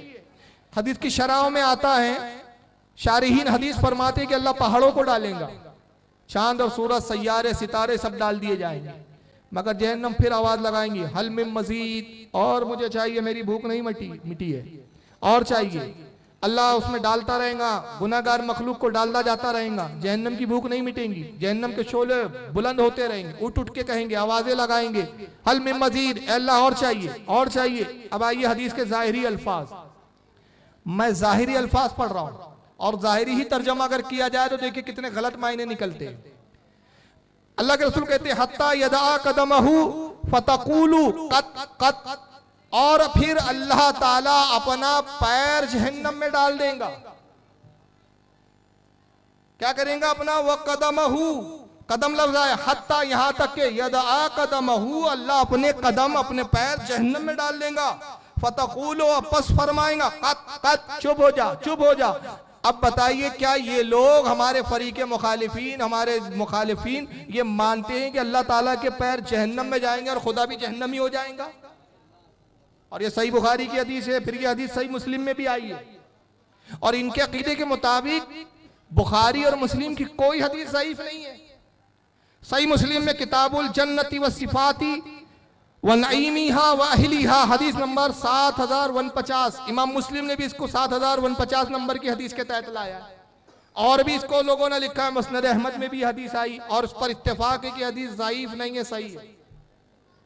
तो इस हदीस की बुनियाद पर अगर आप तावील ना करें, अल्लाह के जिस्म को मान ले, अब ये कहते नहीं हम अल्लाह के जिस्म को मानते हैं, तो अगर अल्लाह के जिस्म को मानते हो नऊज़ुबिल्लाह, तो फिर ये भी मानो कि उसके पैर जहन्नम में जाने वाले। और नतीजा ये हुआ कि मौलवी मुश्ताक करके एक मौलवी शिया मजहब का, पाकिस्तान का था, मर चुका है, उसने किताब लिखी, किताब का नाम है अहले सुन्नत व जमात से 100 सवाल, और कहा कि हर सवाल के जवाब पे 1 लाख रुपया इनाम दूंगा, 1 करोड़ का इनाम हो गया, हर सवाल के जवाब पे 1 लाख रुपए नगद इनाम। अब तो बहरहाल वो मर चुका है, जिंदा होता तो हम जवाब देने की कोशिश करते। उसने क्या किया, कहा कि ये उस मजहब को मैं कैसे कबूल करूं जिसमें ये खामियां हैं, खामियां गिनवानी शुरू की कि हदीस के नाम पर इनके यहाँ ये है ये है ये है, बहुत सारे उसने बताया चीजें, और उसमें ये बुखारी की हदीस को भी कोट किया, और बुखारी की हदीस कोट करके कहता है कि मैं उस मजहब को क्यों मानूं कि जिस मजहब के मुताबिक अल्लाह ताला भी जहन्नमी है। मुझे बताइए कि ये लोग इसका क्या जवाब देंगे? खुदा की कसम, सिर्फ वाहिद एक ही जमात है जो हर एतराज का जवाब दे सकती है और इसका भी जवाब दे सकते हैं, वो है सिर्फ अहले सुन्नत व जमात। वजह यह है कि हम साफ वाज़ेह तौर पर कहेंगे कि जहां इस तरह की आयतें हो या हदीसें हो, तो हमारा यह अकीदा है कि हदीसें भी मुतशाबिहात होती है और आयतें भी मुतशाबिहात है। आयतों में वो मुतशाबिहात बहुत सी आयतें जिसके बारे में कुरान खुद कहता है, आगे इंशाल्लाह उस पर जिक्र आएगा कि आयत मुतशाबिहात वो जिसके मायने अल्लाह रसूल के सिवा कोई नहीं जानता, और हमें हक नहीं दिया गया कि हम ज़ाहिरी मायने लेकर वही अकीदा बना लें, बल्कि हम ये कहते हैं, हमारे उलमा ने ये कहा, कुरान की आयतें हैं, कलाम इलाही है, इस पर हम ईमान रखते हैं, इसके मायने और मुराद को हम अल्लाह के सुपुर्द करते हैं, हम उसके मायने नहीं। जहां तावील हो सकती है हम तावील से काम लेंगे। तो मुहद्दिसीन और शारहीन अहले सुन्नत व जमात ने इस हदीस की शरह की, और शरह करके कहा कि यहाँ कदम डालने से अत्ता यदा कदमहू से मुराद कदम नहीं डालेगा, वो पाक है कि उसके कदम हो, वो पाक है कि जहन्नम में उसका कदम समाए, कदम ही नहीं तो समाने की बात एक अलग बात है, बल्कि इससे मुराद ये है कि जहन्नम जब बार बार तकाजा करेंगी और चाहिए तो रब तबारक व तआला उसको फटकारेगा, उस पर जिल्लत और खारी जो है डाल देगा, और उसको फटकार कहेगा कद चुप हो जा। जैसे कि हमारे माहौरों में भी हम जब किसी को जलील करते हैं तो कहते हैं ज्यादा होशियारी मत बताओ मियाँ, पैरों तले कुचल के रख दूंगा, बोलते हैं कि नहीं? कैसे ये मुराद होती है कि वाकई मैं इतना बड़ा पहाड़ हूं कि आप मेरे पैर में कुचल के रह जाएंगे, पिस जाओगे? नहीं जनाब, ये मुराद नहीं होती, ये माहौरा होता है, यानी मैं तुमको जलील करके रख दूंगा। हम कहते हैं ना, अबे चल तू क्या बता रहा है, तू मेरे पैरों की बराबरी नहीं कर सकता, तो या पैरों से बराबरी के क्या ज़ाहिरी मायने ये है कि आपका साइज जो है मेरे पैर के बराबर नहीं है? नहीं, आप भी मेरे कदो कामत में तो मेरे बराबर है ना। मुराद क्या है? मतलब तुम जलील हो, मेरे सामने वो वकार वो इज्जत नहीं है तुम्हारी कि तुम मेरे पैरों की भी बराबरी कर सको। तो ये महावरात होते हैं, लेकिन चूंकि ये लोग तावील नहीं करते तो ये सब एतराज़ात लागू होते हैं और पता चलता है कि ये दूसरों को मुशरिक कह रहे हैं, मगर खुद खुदा का जिस्म मानकर ये सबसे पहले मुशरिक बन चुके हैं। खुदा के जिस्म के कायल होकर खुद शिर्क का इल्जाम अपने गले लगा चुके हैं। यहां तक कि अल्लामा इब्न तैमिया जिनको ये मानते हैं, अपनी किताब मजमुउल फतावा जिल्द नंबर 5 सफ़ा 14 पर वो लिखते हैं, और उनका ये बेसिक अकीदा है जो पूरे अहले हदीस जमात का आज अकीदा बन चुका है कि अल्लाह ताला सिर्फ जिस्म ही नहीं रखता बल्कि अपने जिस्म के साथ अर्श के ऊपर बैठा हुआ भी है। कहां बैठा हुआ है? अर्श के ऊपर बैठा हुआ है। बल्कि मौलवी वहीदुज्जमा साहब ने जो कुरान का तर्जमा किया, उसमें क्या तर्जमा किया मैं इंशाल्लाह आगे पेश करूंगा उसको। बल्कि इब्न तैमिया पर जब ये एतराज हुआ मजमुउल फतावा में, जब ये फतवा उन्होंने लिखा कि मैं अल्लाह के अर्श पर बैठने का कायल हूं, तो जमाने के उलमा ने मुनाजरे किए इब्न तैमिया से, मुनाजरों में शिकस्त हुई, जेल में गए इब्न तैमिया साहब, जेल में तौबा की, जेल से बाहर निकाले गए, कुछ दिन ठीक रहे, उसके बाद फिर एक किताब लिखी उन्होंने, और उस किताब का नाम उन्होंने लिखा अत्तासीस फी रद्द असासी तकदीस। उस किताब में इब्न तैमिया लिखते हैं कि अब मैंने तो अपना अकीदा ये भी बना लिया कि अल्लाह कादिर है, अर्श पर ही नहीं, अगर वो चाहे तो मच्छर की पीठ पर भी बैठ जाए। मैं तो उसकी कुदरत का इजहार कर रहा हूं। बताइए, ये कुदरत का इजहार था कि खुदा के नाकिस होने का इकरार है, खुदा की कमजोरी बताई जा रही। इससे बड़ा शिर्क क्या होगा कि आप खुदा को मच्छर की पीठ पे बिठाने के लिए तैयार है। इस जमात के अभी जीते जागते एक मौलवी साहब है जलालुद्दीन कासमी साहब, हो सकता है यहां आए हुए हो, नाम सुना है इनका? हाँ, जो लोग नेट पे जुड़े हैं वो देखते हैं, इनकी तकरीरें सुनते हैं। कासमी साहब पटना गए,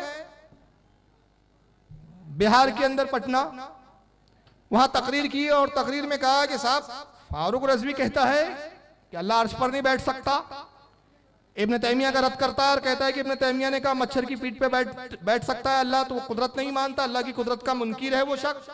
अरे मैं तो एक हाथ बढ़ के कहता हूं, एक बात बढ़ के कहता हूं, अल्लाह इब्न तैमिया ने तो सिर्फ इतना कहा कि मच्छर की पीठ पर भी बैठने पर कादिर है, बल्कि मैं तो ये कहता हूं कि मच्छर की पीठ पर बैठ के कायनात की सैर भी करता है, कायनात की सैर भी करता है। जवाबी जलसे में मैंने पटना में ही मेरा भी जब जवाबी जलसा हुआ तो मैंने कहा बताइए, बड़े मियाँ तो बड़े मियाँ, छोटे मियाँ सुभान अल्लाह। अरे जनाब, ये खुदा की सिफत बता रहे हैं या खुदा का मजाक उड़ा रहे हैं? आपके अकीदों में और गैरों के अकीदों में क्या फर्क है कि कुछ लोगों ने अपने यहाँ जो खुदा तस्वुर किए, पहाड़ पर बैठने का तस्वुर है, कमल के फूलों पर बैठने का तस्वुर है, सांप के ऊपर बैठने का तस्वुर है, दरियाओं के ऊपर बैठने का तस्वुर है, तुमने भी खुदा को मच्छर की पीठ पे बिठा दिया, इतना गिरा दिया, और फिर कहा कादिर है, उसकी कुदरत है कि वो मच्छर की पीठ पे बैठ के पूरी कायनात की सैर करे। अरे जनाब, इससे खुदा की कुदरत नहीं पता चली। कादिर होना, कुदरत का होना, कवि होना तो मच्छर साबित हुआ, कवि तो मच्छर साबित हो गया कि मच्छर इतना पावरफुल, इतना ताकतवर, और खुदा इतना कमजोर कि मच्छर का सहारा ले। खुदा तो कमजोर ठहरा कि मच्छर के सहारे का मोहताज हुआ, मच्छर इतना ताकतवर कि खुदा को लेके घूम रहा है। तो क्या बोल रहे हैं आप? कुछ होश नहीं। बल्कि अल्लामा इब्न तैमिया साहब क्या कहते हैं एक जगह, इस बात को हदियतुल मेहदी में मौलवी वहीदुज्जमा साहब खुद बयान करते हैं। आइए वो पेज देख लें, स्कैन पेज।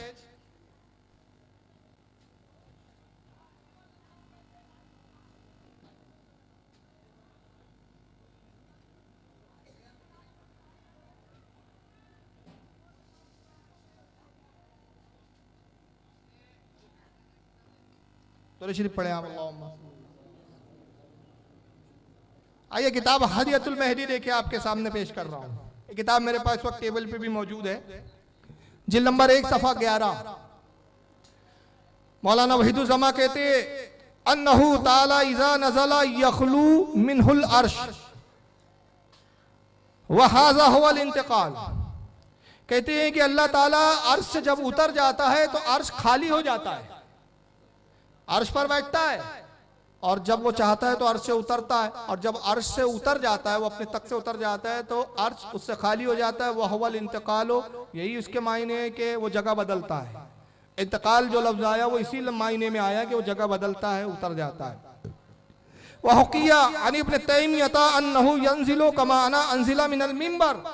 और यहाँ तक के कि अल्लामा इब्न तैमिया मिंबर पे बैठे हुए रहे थे, बैठ के इन्होंने फरमाया अल्लाह जब चाहता है तक से उतर जाता है। मिंबर पे बैठे बैठे कहा, फिर अपने मिंबर और कुर्सी से उतर गए, कहा देखो जैसे मैं कुर्सी से उतरा ठीक अल्लाह भी वैसे ही कुर्सी से उतर जाता है। क्या फर्क है गैरों में और इनमें? मजारों पे जाने पे मुशरिक आप हमें कह रहे हो, जरा अपने घर में तो झांके आप। और अगर आप कहते इन अकीदे से हमारा इत्तेफाक नहीं, तो जिस तरह फिर हम डंके की चोट पे कहते हैं कि जिन मौलियों ने अल्लाह की सिफात अल्लाह के बारे में ऐसा लिखा वो गुमराह और मुशरिक काफिर थे, तो इकरार करो आप भी। फिर डरते क्यों? इब्न तैमिया के शागिर्द अल्लामा इब्न कय्यम जौजी, उन्होंने कसीदे नूनिया करके किताब लिखी, कसीदा है उसमें। सफा 11 पर क्या लिखते इब्न कय्यम जौजी? कहते वो ज़आमतो अन्नल्लाह फौकल अर्श, कहते मेरा अकीदा है कि बेशक अल्लाह अर्श के ऊपर बैठा है, अल्लाह अर्श पर है। वल कुर्सी हक्का फौकहुल कदमान, और उसके जो पैर है वो कुर्सी पे रखे हुए। कुर्सी कौन सी? हमारी कुर्सी नहीं, आयतुल कुर्सी में जिक्र आया है ना, कुर्सी है, कुर्सी के ऊपर अर्श है, और कुर्सी के नीचे जन्नत है, सातों आसमान और जन्नत, जन्नत से ऊपर आसमान सातों, सातों आसमान पे कुर्सी, कुर्सी के ऊपर अर्श है। तो अल्लाह बैठा अर्श पर है, पैर कुर्सी पे गिरे हुए हैं उसके माज़। अब पैर भी मान रहे हैं, वजूद भी मान रहे हैं। सवाल ये पैदा होता है, अब आइए यहां से मैं थोड़ा सा उनके दलाइल पर भी हम बात करेंगे कि वो दलील किस बुनियाद पर देते हैं, क्या है उनके पास दलील इसकी। अब ऐसा तो नहीं है कि साहब उन्होंने ये अकीदा बनाया तो कोई दलील नहीं होंगी, और वो लोग अगर सुन रहे होंगे तो सोच रहे होंगे कि साहब इतनी देर से कर रहे तो हमारे पास तो इसकी दलील है। तो आइए मैं इनके दलाइल को सामने पेश करता हूं आपके, और फिर उसमें क्या क्या धांधलियां हुई है जरा उस पर भी हम गुफ्तगू करेंगे। चुनांचे जो इनकी सबसे पहली और बेसिक दलील है,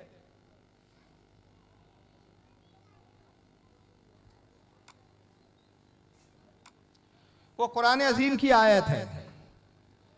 7 जगह या 6 जगह गालिबन हाफिज सही बता पाएंगे, जहां तक मुझे याद पड़ता है 7 जगह ये आयत आई है, लेकिन मजमून यही है, मायने और मुराद एक ही है, सिर्फ लफ्जों के फेर के साथ। ये वो आयत करीमा है जिसको ये बेस बनाकर कहते हैं कि अल्लाह ताला अर्श पर हम बैठने के जो कायल है कुरान में मौजूद है। और कहाँ मौजूद है? पारा नंबर 11 है, सूरह यूनुस है, आयत नंबर इसकी 3 है। पारा 11 सूरह यूनुस आयत 3, अल्लाह फरमाता है इन्ना रब्बकुमुल्लाहुल्लज़ी खलक़स समावाति वल अर्दा फी सित्तति अय्यामिन सुम्मा इस्तवा अलल अर्शी युदब्बिरुल अम्र। अब तर्जमा मैं अपना नहीं बयान कर रहा हूं, तर्जुमे में ही इन्होंने अपना अकीदा वाज़े किया है। मौलवी वहीदुज़्ज़मा साहब नाम निहाद अहले हदीस साहब का तर्जमा है, वो कहते हैं लोगो बेशक तुम्हारा मालिक अल्लाह है जिसने 6 दिन में आसमान और जमीन को बनाया, फिर अपने तख्त पर बैठा। 6 दिन में जमीन और आसमान उसने बनाया, फिर अपने तख्त पर बैठा, दुनिया का इंतजाम वहीं बैठे बैठे कर रहा है।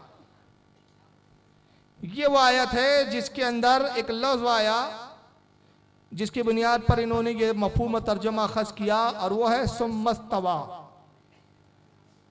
इस्तवा लफ्ज जो आया इसके मायने इन्होंने लिए बैठना, अब पूरी आयत है सुम्मस्तवा अलल अर्श, तो अब तर्जुमा पूरा यूं बन गया कि फिर वो अर्श पर बैठा। और युदब्बिल अम्र, इसका तर्जुमा तो ये होना कि हर काम की तदबीर वो कर रहा है, लेकिन तर्जुमा वहां अपना अकीदा जाहिर करना था, तो क्या किया? दुनिया का इंतजाम बैठे बैठे कर रहा है। हालांकि अरबी जबान का कोई ऐसा लफ्ज नहीं जिसका तर्जुमा ये बैठना करे। मैं इनसे कहता हूं कि भाई आप जरा गुजारिश है आप लोगों से कि बताएं आपके मौलवी साहब ने कौन से अरबी के लफ्ज का तर्जुमा बैठना किया? कोई लफ्ज नहीं। लेकिन चूंकि अपना बातिल अकीदा जाहिर और साबित करना है तो कुरान के तर्जुमे में तहरीफ से काम लिया गया।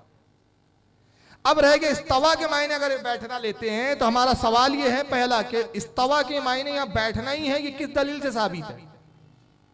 क्या रसूलुल्लाह सल्लल्लाहु अलैहि वसल्लम ने ये मायने बताए इस्तवा के? क्या अइम्मा ने बताया? और इस्तवा के मायने चलो अगर अइम्मा ने नहीं बताया, रसूलुल्लाह की हदीस में नहीं मिले आपको, तो कम से कम लुगत में बता दीजिए हमको कि अरबी की किस लुगत में इस्तवा के मायने बैठना है। अरबी की लुगात देखें आप तो उसमें इस्तवा के मायने बैठना नहीं बताए गए। वसी करना, कब्जे में करना, इक्तदार में ले लेना, अपने बस में कर लेना, अपने कंट्रोल में ले लेना, ये मायने आते हैं। ये मायने तो आई नहीं। और सबसे बड़ी बात, सारे मायनों को छोड़िए, सारी लुगतों को छोड़िए, हादीस को एक तरफ रखें, हम अक़वाले अइम्मा को एक तरफ रखें। जहां तक कुरान की आयत का ताल्लुक है, इसके बारे में अइम्मा का इत्तेफाक है कि ये आयत मुतशाबे है। आयत मुतशाबे क्या है, जिसके बारे में पारा नंबर 3 सूरह आले इमरान आयत नंबर 7 में अल्लाह फरमाता है कि ऐ मेरे हबीब, हुवल्लज़ी अंज़ला अलैकल किताबा मिन्हु आयातुम मुहकमातुन हुन्ना उम्मुल किताबी व उखरु मुतशाबिहात। अल्लाह फरमाता है हबीब, दो तरह की आयतें हम तुझ पर उतारते हैं। एक वो है जो मुतशाबे हैं, जिसके मायने अल्लाह के सिवा कोई नहीं जानता, और एक वो है जिसके मायने हमने बता दिए, वाज़े कर दिए। तो कुरान में दो तरह की आयतें, और ये कोई मौलवी नहीं कह रहा है, कुरान खुद पारा 3 सूरह आले इमरान आयत 7 में फरमा रहा है कि दो तरह की आयतें। तो उलमा फरमाते जहां जहां अल्लाह की ऐसी सिफातें जो मखलूक से मिलती भी होंगी, मसलन बैठना, चलना, फिरना, तो वो आयतें मुतशाबिहात में ली जाएंगी, जिसके मायने हम नहीं समझते। और फिर ये हम नहीं कहते, अल्लाह का फजल है कि इन्होंने अपना नाम सलफी रखा, लेकिन किसी सल्फ के अक़वाल को नहीं ये मानते, ये अपने तबीयत के सलफी है। हकीकत में तो सल्फ सालीन को हम मानते हैं। अब हमने जब देखा इमाम जलालुद्दीन सयूती की किताब अल इत्कान फी उलूमिल कुरान, जो उन्होंने कुरान के उलूम पर लिखी, तो इमाम जलालुद्दीन सयूती ने इस पे इजमा साबित किया, और बहुत सारे अइम्मा के अक़वाल इस आयत के ज़िम्ने में लिखे, जिसका सारा निचोड़ और मजमुआ ये कि सारे उलमा इस पर मुत्तफक है और मुत्तफक अलैह हैं सबके नजदीक यह कौल कि ये आयत जिसमें आया इस्तवा सुम्मा इस्तवा अलल अर्श, ये मुतशाबे है, जिसके मायने अल्लाह के सिवा कोई नहीं जानता। तो जब अल्लाह के सिवा ये मायने कोई जानता नहीं, तो मौलवी को क्या हक है कि इसके मायने बताएं? तो आला हज़रत फाज़िल बरेलवी ने यह एहतियात की, उन्होंने देखा इस्तवा के मायने जब मुतशाबिहात में, तो तर्जुमा जब अल्लाह के सिवा कोई जानता नहीं, तो हम मखलूक कैसे जाने, हम नाकिस बंदे कैसे जाने? तो तर्जमा कैसे कर दिया? इस्तवा का तर्जमा ही नहीं किया, इस्तवा को इस्तवा ही जैसा का वैसा लिख के छोड़ दिया। अब पूरा तर्जुमा यूं कर दिया कि बेशक तुम्हारा वो रब है जिसने 6 दिन में जमीन और आसमान बनाए, सुम्मस्तवा अल अर्श, और फिर वो इस्तवा फरमाया जैसा उसकी शान के लायक है, इस्तवा फरमाया। इस्तवा को इस्तवा ही लिखा, तर्जुमा ही नहीं किया, क्योंकि कुरान कह रहा है कि इसके मायने तुम नहीं जानते। जब मायने नहीं जानते साहब, तो फिर ये कौन होते हैं कि ये जानते हैं और बताते हैं? इसी आयत के बारे में इमाम शाफी रहमतुल्लाह अलैह क्या फरमाते, बताइए? इमाम शाफी से ज्यादा इनकी समझ है।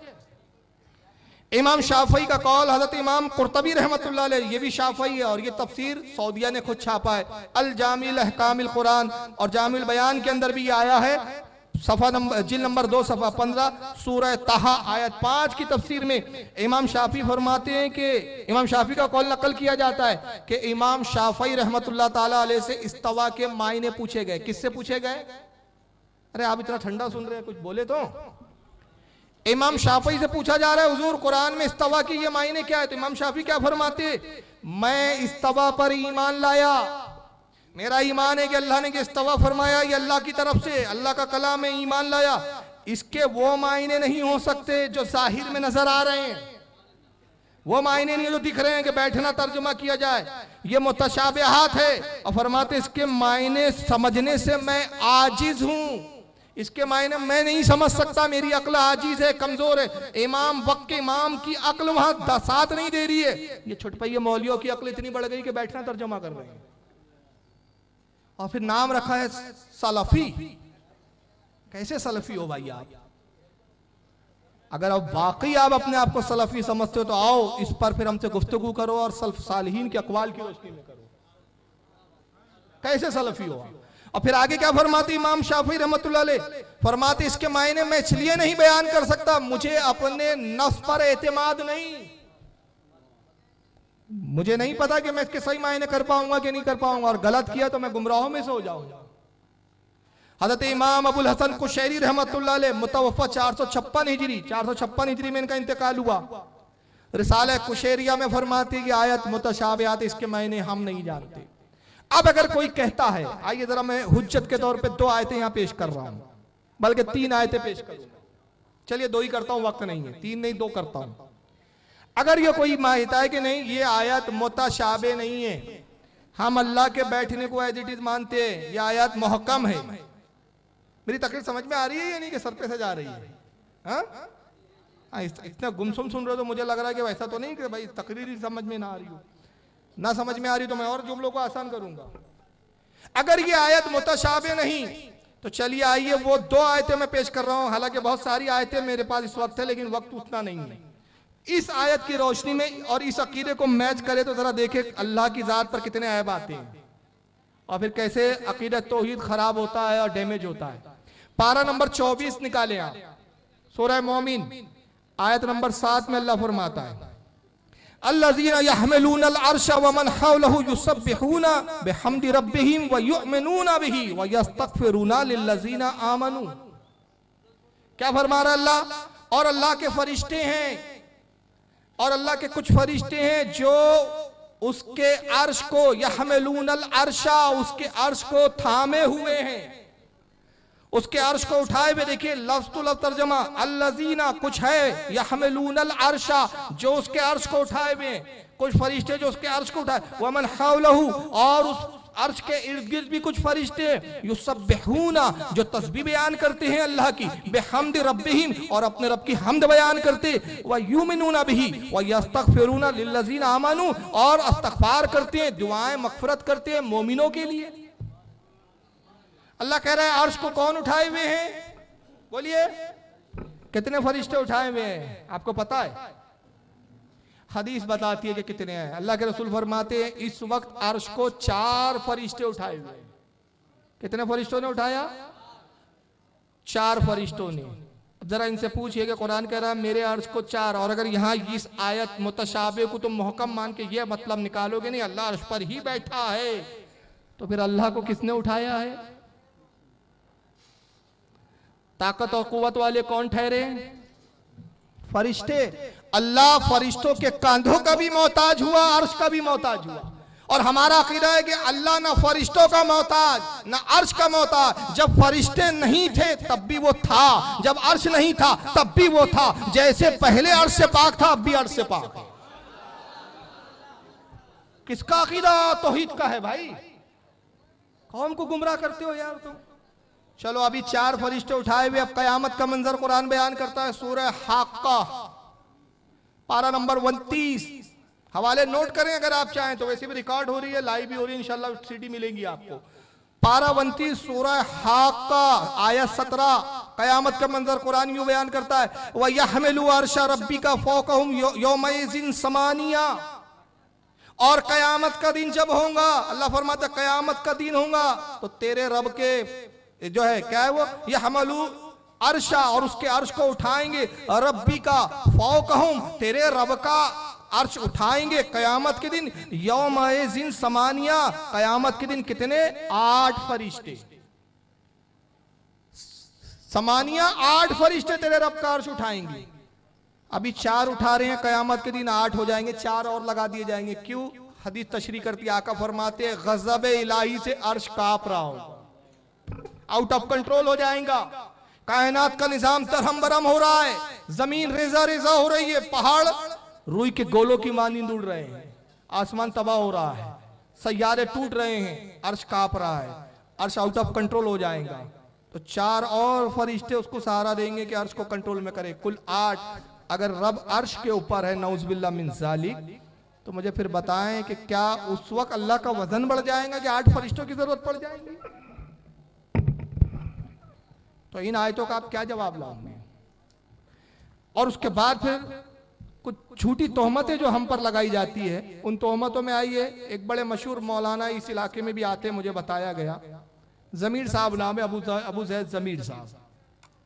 बहरहाल मैं इस बात में उनकी थोड़ा सा एक नरमी बात करता हूं उनके ताल्लुक से कि कम से कम वो सलीके से तो बात करते, वरना गैर मुक़ल्लिद अहले हदीस में तो ज्यादातर वो जो गालियां बकते हैं। तो उन्होंने एक बात कही लेकिन उसमें उन्होंने बहुत सारा झूठ की आमेजिश की। जरा आइए उनकी इस बात को और उनके झूठ को मैं आपके सामने पेश कर रहा हूं। दरूद शरीफ पढ़ें आप, अल्लाहुम्मा सल्ली अला। सुनिए अबू ज़ैद ज़मीर साहब, सुनिए जरा क्या कहते हैं। अल्लाह हर जगह है। एक बहुत बड़ा तबका है जिसका अकीदा आज ये है कि अल्लाह हर जगह है।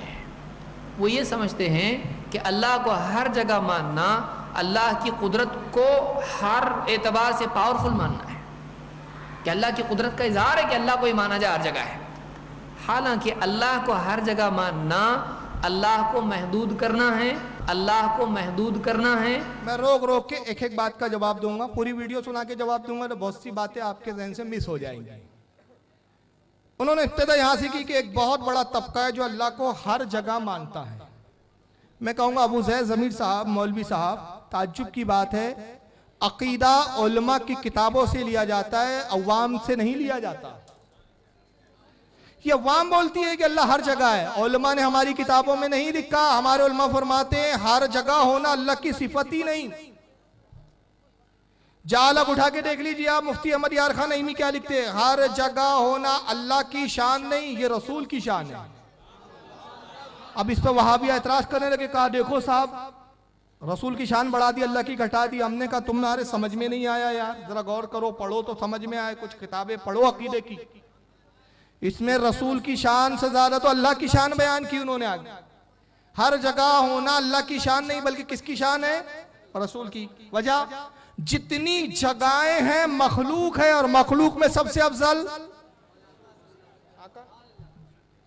और अल्लाह मखलूक में समाने से पाक, तो अल्लाह जगह से पाक। जितनी जगहें हैं महदूद है और अल्लाह महदूद होने से पाक। जगह तो उसने पैदा की ना, जगह खुद ब खुद पैदा हुई क्या? बोलिए, नहीं हुई ना। जगह किसने बनाया? ये दुनिया जगह है, ये चांद जगह है, सूरज, सैयारे, सितारे, आसमान, जन्नत, दोज़ख सब जगहें हैं। ये जितनी जगहें हैं इसका खालिक कौन है?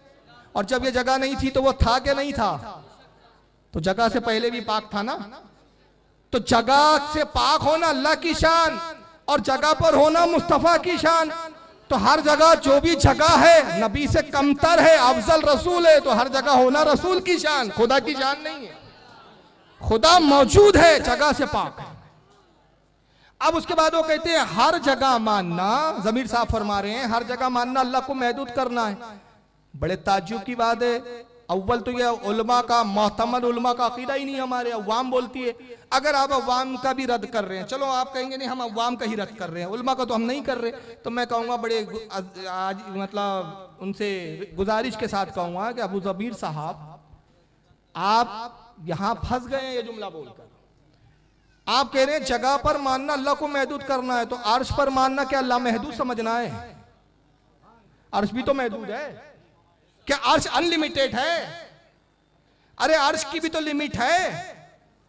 अर्श की लिमिट है या नहीं? क्या अनलिमिटेड है वो? फर्क इतना है कि अगर जाहिल अवाम ने ये दुनिया एक जगह है इतना माना था, तुमने तो जगह को अर्श बोलकर थोड़ा कुशादा कर दिया, लेकिन माना उसको महदूद ही है, तो इल्जाम तो यहां भी आया।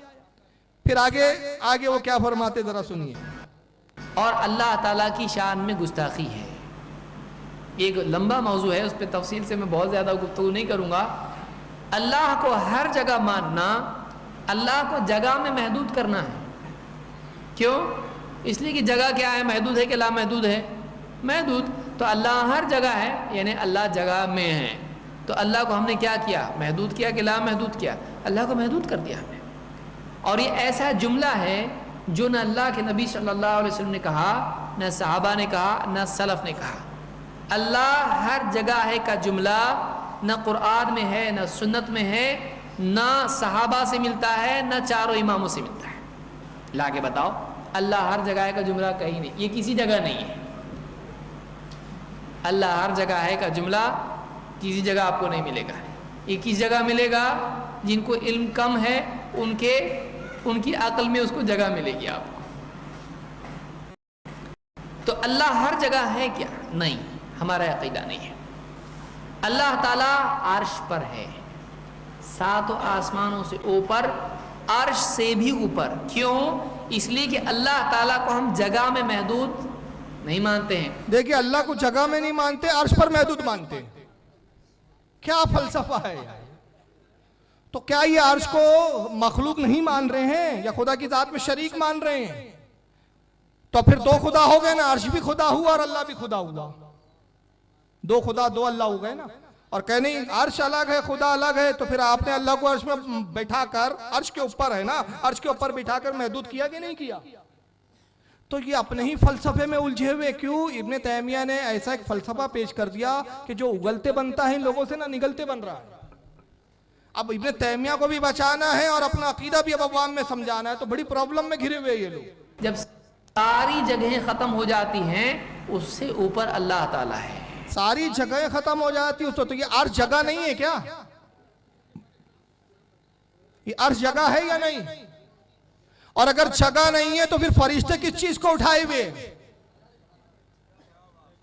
भाई कुरान कह रहा है ना अर्श को फरिश्ते उठाए हुए, तो फिर वो क्या है जिसको उठाए? जगह ही नहीं है तो। और अगर जगह नहीं है अर्श भी तो फरिश्ते हैं, तो फिर कहिए कि मेराज में सिर्फ रसूल को मेराज नहीं, फरिश्ते तो 24 घंटे मेराज में। तो ये क्या अकीदा है भाई? ये तो बिल्कुल गोलमाल वाली बात है। अब आगे तो ये ज्यादा अच्छा अकीदा है कि जगह में मानना अच्छा अकीदा है। फिर जब जगह नहीं थी तो कहाँ था? जगह तो बाद में आई कि पहले से जगह? अल्लाह ने आसमान और जमीन बनाए तो ये जगह है, तो अल्लाह ताला उससे पहले भी तो था ना। तो अल्लाह ताला को ये मानना कि अल्लाह ताला सातों आसमानों से, सब जमीन से सबसे ऊपर है, वो जगह में नहीं है। जब जगह नहीं थी तो कहाँ था? जगह से मुराद दुनिया। बक रहा हूं जुनून में ना जाने क्या क्या, कुछ ना समझे खुदा करे कोई, कैफियत ये। जब जगह नहीं थी तो कहाँ था? मौलवी साहब जब अर्श नहीं था तो कहाँ था? सवाल तो अभी भी खड़ा है, सवाल से छुटकारा तो यहां भी नहीं है। तो आप इस जगह से तो पाक मानते हैं, अर्श पर तो बिठा रखा है, तो अर्श पर खुदा नहीं है भाई, ये क्या है? यानी आप कंफ्यूज है ये लोग खुद ही। ये अकीदा अच्छा है, ये मानना अच्छा है कि अल्लाह हर जगह में है। हमारे नजदीक दोनों अकीदा बकवास है। दुनिया ये जो जगह है इसमें भी मानना बकवास है, अर्श पर भी मानना बकवास है। वो है, उसकी जात मौजूद है मगर जगह से पाक है। बस ये अकीदा है एतदाल वाला, ये एतदाल है। इससे ज्यादा हम कुछ आगे नहीं बढ़ते, ना पीछे हटने के लिए तैयार ना आगे बढ़ने के लिए तैयार। ये एतदाल का अकीदा है। आप सोचिए। दूसरी बात, हर जगह में मानना ये अल्लाह की जात में ऐब पैदा करता है। अब बताइए, हर जगह मानना अल्लाह की जात में है, तो अर्श पर मानना हुनर पैदा कर रहा है, उसकी खुदाई पे 4 चांद लग गए। इसीलिए अबुल हसन अशरी रहमतुल्लाह अलैह ने अपनी किताब अल इबाना वगैरह में कहा है कि जो आदमी कहता है उससे पूछो क्या मरियम के पेट में भी अल्लाह था? हर जगह है भाई, तो क्या मरियम के पेट में जगह नहीं है? क्या बुत में भी अल्लाह है? अरे जब अबुल हसन अशरी कह रहे हैं कि कहीं नहीं है तो वो तो उन्हीं का रद्द कर रहे, तो आप हम पे क्यों थोप रहे भाई? खामोखा थोप रहे हैं जो हमारा। तो इमाम अबुल हसन अशरी को कौन मानता है? अरे हम अहले सुन्नत मानते, आप नहीं मानते। हम तकलीद में उनकी पैरवी करते हैं, इमाम अबुल हसन अशरी की, इमाम मातुरीदी की, और फरो में इमाम अबू हनीफा की। मुकल्लिद तो हम है, हमारे इमाम का कौल हम ही पे फिट कर रहे हो आप। तो पता ही नहीं इनको जनाब को क्या हो रहा है, किधर खोए हुए हैं ये। मजबूरन उसको क्या बोलना पड़ेगा? हाँ, एक बुत बना ले कोई आदमी, कहे हर जगह है ना, तो इस जगह में है क्या? बुत में, और फिर बैतुल खला में, फिर हर गंदगी में, बैतुल खला में, फिर हर गंदगी में। ये भड़ास निकाली। इमाम अबुल हसन अशरी ने ऐसा नहीं लिखा, गंदगी की मिसाल नहीं दी। ये गंदगी की मिसाल खुदा के लिए देना किसी गंदे जहन की चुपज हो सकती है। और ये इस तरह की मिसालें वही देखते। देखिए रसूलुल्लाह के बारे में हमारा अकीदा है हुजूर हाजिर व नाजिर है। क्या है? लेकिन क्या मतलब हाजिर व नाजिर से? ये भी थोड़ी सी इस्तिलाह गौर से समझ लें, बहुत घुमाते हैं, बहुत कंफ्यूज करते हैं ये लोग इस बारे में। एक मौलवी साहब है ताहिर गयाबी साहब। अब उन लोगों के मैं नाम लेना पड़ेगा, मुझे नाम नहीं लूंगा तो फिर शख्सियत मुतारिफ कैसे होंगी? मजबूरी है ना। और ये अजीब बात है, मैं कहता हूं आप हमारे आला हजरत का दिन भर नाम क्या वजीफा पढ़ी, हमें खुशी होगी। आपको क्यों परेशानी है कि मैं आपके मौलवी का नाम ले लूं? आप ही के है ना, या तो कह दो हमारे नहीं है। और जब तुम्हारे हैं नहीं तो लोड मत लो, और तुम्हारे हैं तो फिर उनके नाम का लोड मत लो, उनकी बकवास पर लोड लो। कि क्या बकवास? वो कहते हैं कि देखो बरेलियों का अकीदा है रसूलुल्लाह हर जगह हाजिर व नाजिर है। देखो मेरी कुर्सी के नीचे तो नहीं है रसूल, गडर पे तो नहीं है, नाले पर तो नहीं। ये तौहीन की उन्होंने एक तकरीर में माज़अल्लाह। मैंने इसका जवाब दिया कि सबसे पहली बात ये तुम्हारा झूठ है, शर्म आनी चाहिए। मिंबर पे बैठ के तुम लोग झूठ बोलते हो अपनी जहन्नम बढ़ाने के लिए। इससे तुम सिर्फ अपना जहन्नम बढ़ा रहे हो। खुदा की कसम, जिसको अल्लाह तौफीक देता है वही अहले सुन्नत में रहता है, और जो अहले सुन्नत से निकल जाए हम उसका गम नहीं करते, हम कहते हैं उसकी किस्मत में गुमराही थी इसलिए गुमराहों में हो गया, क्योंकि हक तो अहले सुन्नत है। जो आज बदल रहा है उससे पूछो तेरे अब्बा कौन थे, बोलता सुन्नी थे। दादा कौन थे, सुन्नी थे। परदादा कौन थे, सुन्नी थे। लक्कर दादा कौन थे, सुन्नी थे। छक्कर दादा कौन थे, सुन्नी थे। अरे तू पीछे जा रहा है तो नबी से करीब होता जा रहा है, आगे तू नबी से दूर हो रहा है। तो तू आगे दूर हुआ तो तूने नबी को छोड़ा कि हमने नबी को छोड़ा? छोड़ा तूने, बदला तू है। जो बदला वो नया है, जो चेंज हो वो नया है, जो पुराना है वही ओरिजिनल है। ओल्ड इज गोल्ड होता है, ओल्ड इज, और नया हो तो चाइना हो जाता है, गारंटेड नहीं होता वो माल, है कि नहीं? तो अहले सुन्नत की तो गारंटी है ना। और कैसी गारंटी? हालत ने कहा अहले सुन्नत का बेड़ा पार है, साबे हुजूर नज्म है और नाव है इतरत रसूलुल्लाह की सल्लल्लाहु अलैहि वसल्लम। ये तो बेड़ा पार वाली जमात है।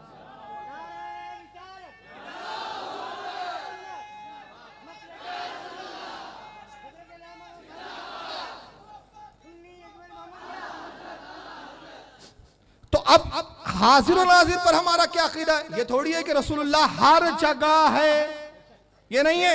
ये कंफ्यूजन की बात करते, झूठ बोलते। हमारा अकीदा दो है। देखिए, दो अकीदों की, दो जुमलों का जुज है ये अकीदा। एक अकीदा हमारा, लेकिन दो जुमलों का जुज है। हुजूर क्या है? हाजिर व नाजिर। हम क्या कहते हैं? हाजिर व नाजिर। हाजिर नाजिर नहीं बोलते, ऐसा सुना क्या आपने? और रसूल हाजिर नाजिर है? नहीं, हाजिर व नाजिर है। वाह बीच में है। वाह हाजिर और नाजिर दो लफ्ज अलग अलग लफ्ज को जुदा कर रहा है, वाह जुदा कर रहा है। अब मतलब क्या हुआ? हुजूर हाजिर और नाजिर है। हाजिर ये कि जहां भी आप तशरीफ रखें वहां हाजिर है, इख्तियार है, अपनी कब्र में हाजिर है, मदीने में हाजिर है। अल्लाह ने इख्तियार दिया, चाहे तो इस मजलिस में आ जाए, जहां चाहे तशरीफ लाए। तो जहां तशरीफ लाए वहां हाजिर है, मगर जहां भी हाजिर हो वहां से पूरी कायनात पर नाजिर है।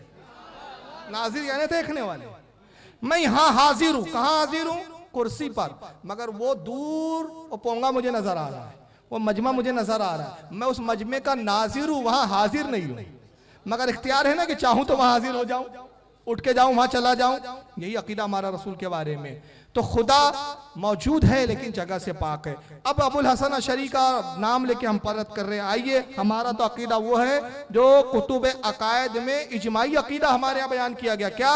ला यजरी हो अलैहि ज़मानो वला यस्तमिलु अलैहि मकान। अल्लाह जमानों से भी पाक है और अल्लाह मकान से भी पाक है।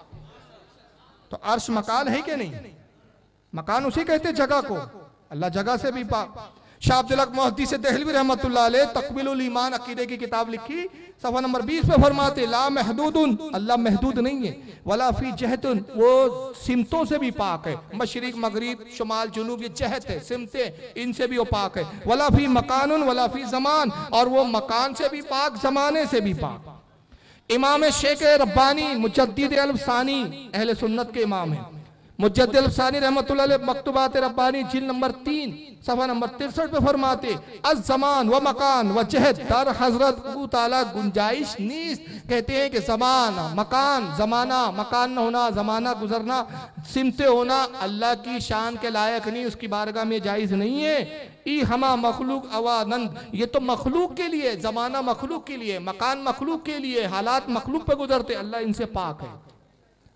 हज़रत शाह अब्दुल अज़ीज़ मुहद्दिस देहलवी रहमतुल्लाह अलैह फरमाते तोहफ़ाए अस्नाए अशरिया सफ़ा नंबर 141 अकीदा नंबर 13 के तहत शाह अब्दुल अज़ीज़ कहते आ के हक ताला रा मकानीस, हमारा अकीदा ये है कि अल्लाह के लिए कोई मकान नहीं है। व ऊरा जहते अस्फाक व तहत मुतसव्विर नीस, कहते ऊपर नीचे होना उसकी शान में तसव्वुर भी नहीं किया जा सकता, तसव्वुर से परे है ये चीज़ें। फतावे काजी खां फ़िक़ह हनफी की फ़िक़ह की मोतबर किताबों में है। फतावे काजी खां जिल्द नंबर 4 सफ़ा 884 बाब मा यकूनो कुफ्रन मिनल मुस्लिम, इसके अंदर इस बाब के तहत साहिब फतावे काजी खां फरमाते हैं रजुलुन काल, किसी शख्स ने अगर ये कहा खुदाए बर आसमा मी दानत के मन चीज़े न दारम, किसी ने कहा कि खुदा आसमान में और मेरे पास कुछ भी नहीं है, वो जानता है खुदा कहाँ है। कि कोई कह रहा है कोई शख्स कि खुदा आसमान में और वो जानता है कि मेरे पास कुछ भी नहीं है, मैं भी कंगाल हूँ। यकूनो कुफ्रन लिअन्नल्लाहि ताला मुनज़्ज़हु अनिल मकान, फरमाते वो शख्स काफिर हो गया इसलिए कि उसने अल्लाह के लिए मकान साबित किया और अल्लाह मकान से पाक है। यही फतावे आलमगीरी में फरमाया, युकफ्फिरु बिइस्बातिल मकानिल्लाहि ताला, कुफ्र है ये कि अल्लाह के लिए कोई जगह और मकान मुतय्यन किया जाए। तो अर्श भी मकान है, अल्लाह ताला अर्श से परे हैं। मगर आइए, एक चालाकी की गई, मैं इसको बड़ा इल्मी गुफ्तगू है, इसको सुने थोड़ा इत्मीनान से और समझने की कोशिश करे। अबू ज़ैद ज़मीर साहब जो है अस्मा और रिजाल पे बड़ी बातें करते हैं तो लोगों को लगता है कि बहुत बड़े अल्लामा है वक्त के, मगर कितनी खयानतें करते हैं वो इस वीडियो से आपको समझ में आएगा। उन्होंने ये अकीदा हमारी ही किताब से हम पे थोपने की कोशिश की है।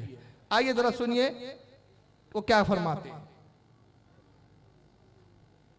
इमाम अबू हनीफा का अकीदा क्या है, उन्हीं की किताबों में देखते हैं। इमाम अबू हनीफा का अकीदा क्या है, उन्हीं की किताबों में देखते हैं। इमाम अज़्ज़हाबी की किताब है अल-उलू, अल-उलू, अल्लाह के ऊपर होने के बारे में किताब है। उसके सफ़ा 118 पर कहते हैं कि अबू मुती, जिनका नाम अल-हकम इब्न अब्दुल्लाह अल-बल्खी है, जिन्होंने अल-फ़िक़्हुल अकबर नाम की किताब लिखी है। अल-फ़िक़्हुल अकबर नाम की किताब। क्या रुक जाएं, दो खयानतें की अभी, यानी मेरे ख्याल से 1 घंटे की तकरीर में ये 20-25 जब तक झूठ ना बोल ले इनकी तकरीर नहीं होती मुकम्मल। ये इन लोगों की आदत होती है। और बेचारी अवाम हमारी भोली भाली है, वो तो देखती है कि भाई उलू को आयन को कैसे हलक से निकाल, उलू, अरे वाह क्या बोला अरबी यार। अब हमारा सुनिए अल उलू, मौलाना तो ऐसी बोलते हैं यार, वो तो आयन निकालता है ना बिल्कुल गैन आयन बिल्कुल ऐसे हलक से। अरे बाप क्या बोल, अवाम बेचारी उसी से मुताबिक ये नहीं समझ रही कि वो आयन और गैन के हक चक्कर में कैसा घुमा रहा है तुमको। पहला जुमला क्या था, आइए इमाम अबू हनीफा का अकीदा क्या है उन्हीं की किताबों में देखते हैं। तो किताब इमाम अबू हनीफा की पेश करनी चाहिए, पेश किसकी कर रहे हैं, इमाम अज़्ज़हबी की किताब अल-उलू। तो इमाम ज़हबी और इमाम अबू हनीफा एक ही है कि अलग अलग है? और फिर कमाल तो यह है कि इमाम ज़हबी हनफी भी नहीं है। चलो कम से कम हनफी होते तो तालमेल जमता, वो हम्बली थे तो यह तालमेल भी नहीं जम रहा, इमाम अबू हनीफा को मानने वाले भी नहीं, तो ये भी तालमेल नहीं जम रहा। तो पेश कर रहे हो हम्बली की किताब, कौल उनका पेश कर रहे हो और बोलते अबू हनीफा की किताब से दिखा रहा हूं, ये पहला झूठ। और फिर दूसरा क्या कहते हैं, दूसरा झूठ कहते हैं कि अबू मोती बल्खी, जिनका नाम अल-हकम इब्न अब्दुल्लाह अल-बल्खी है, जिन्होंने अल-फ़िक़्हुल अकबर नाम की किताब लिखी जो इमाम अबू हनीफा की किताब है। मैंने यहाँ रोका है, इन्होंने कहा अबुल मोती बल्खी ने अल-फ़िक़्हुल अकबर लिखी। दूसरे गैर मुक़ल्लिद साहब दूसरी जमात के, इन्हीं की जमात के दूसरे मौलवी साहब, जिनका नाम जो है अभी देख लें इनका नाम क्या है मैं आपको बताता हूँ, मोहम्मद अली, ये क्या कहते पहले इनको सुन ले। मैंने यहाँ क्लिप रोकी है, इनकी क्लिप सुने आप। अल-फ़िक़्हुल अकबर किताब से, जो हनफियों के नजदीक बुनियादी किताब है, बड़ी छोटी सी किताब है, अकायद के ऊपर इमाम हनीफा रहमतुल्लाह अलैह की तरफ वो मंसूब करते हैं, ज़ाहिर है वो उसको मानते हैं किताब के उनकी है। हमारे नजदीक तो वो किताब इमाम हनीफा की वफात के तकरीबन 250 साल बाद लिखी गई है, उसकी सनद कोई नहीं है, लेकिन चूंकि हनफी मानते हैं तो उनके लिए तो वो दलील है। ये कहते हैं कि इमाम अबू हनीफा के 200 साल के बाद वो किताब लिखी गई फ़िक़्हुल अकबर, और हमारे नजदीक तो इमाम अबू हनीफा की भी किताब नहीं, उसकी सनद नहीं। ये कहते सनद नहीं। और अबू ज़ैद ज़मीर साहब कहते हैं कि मोती बल्खी ने लिखी जो हनफी है।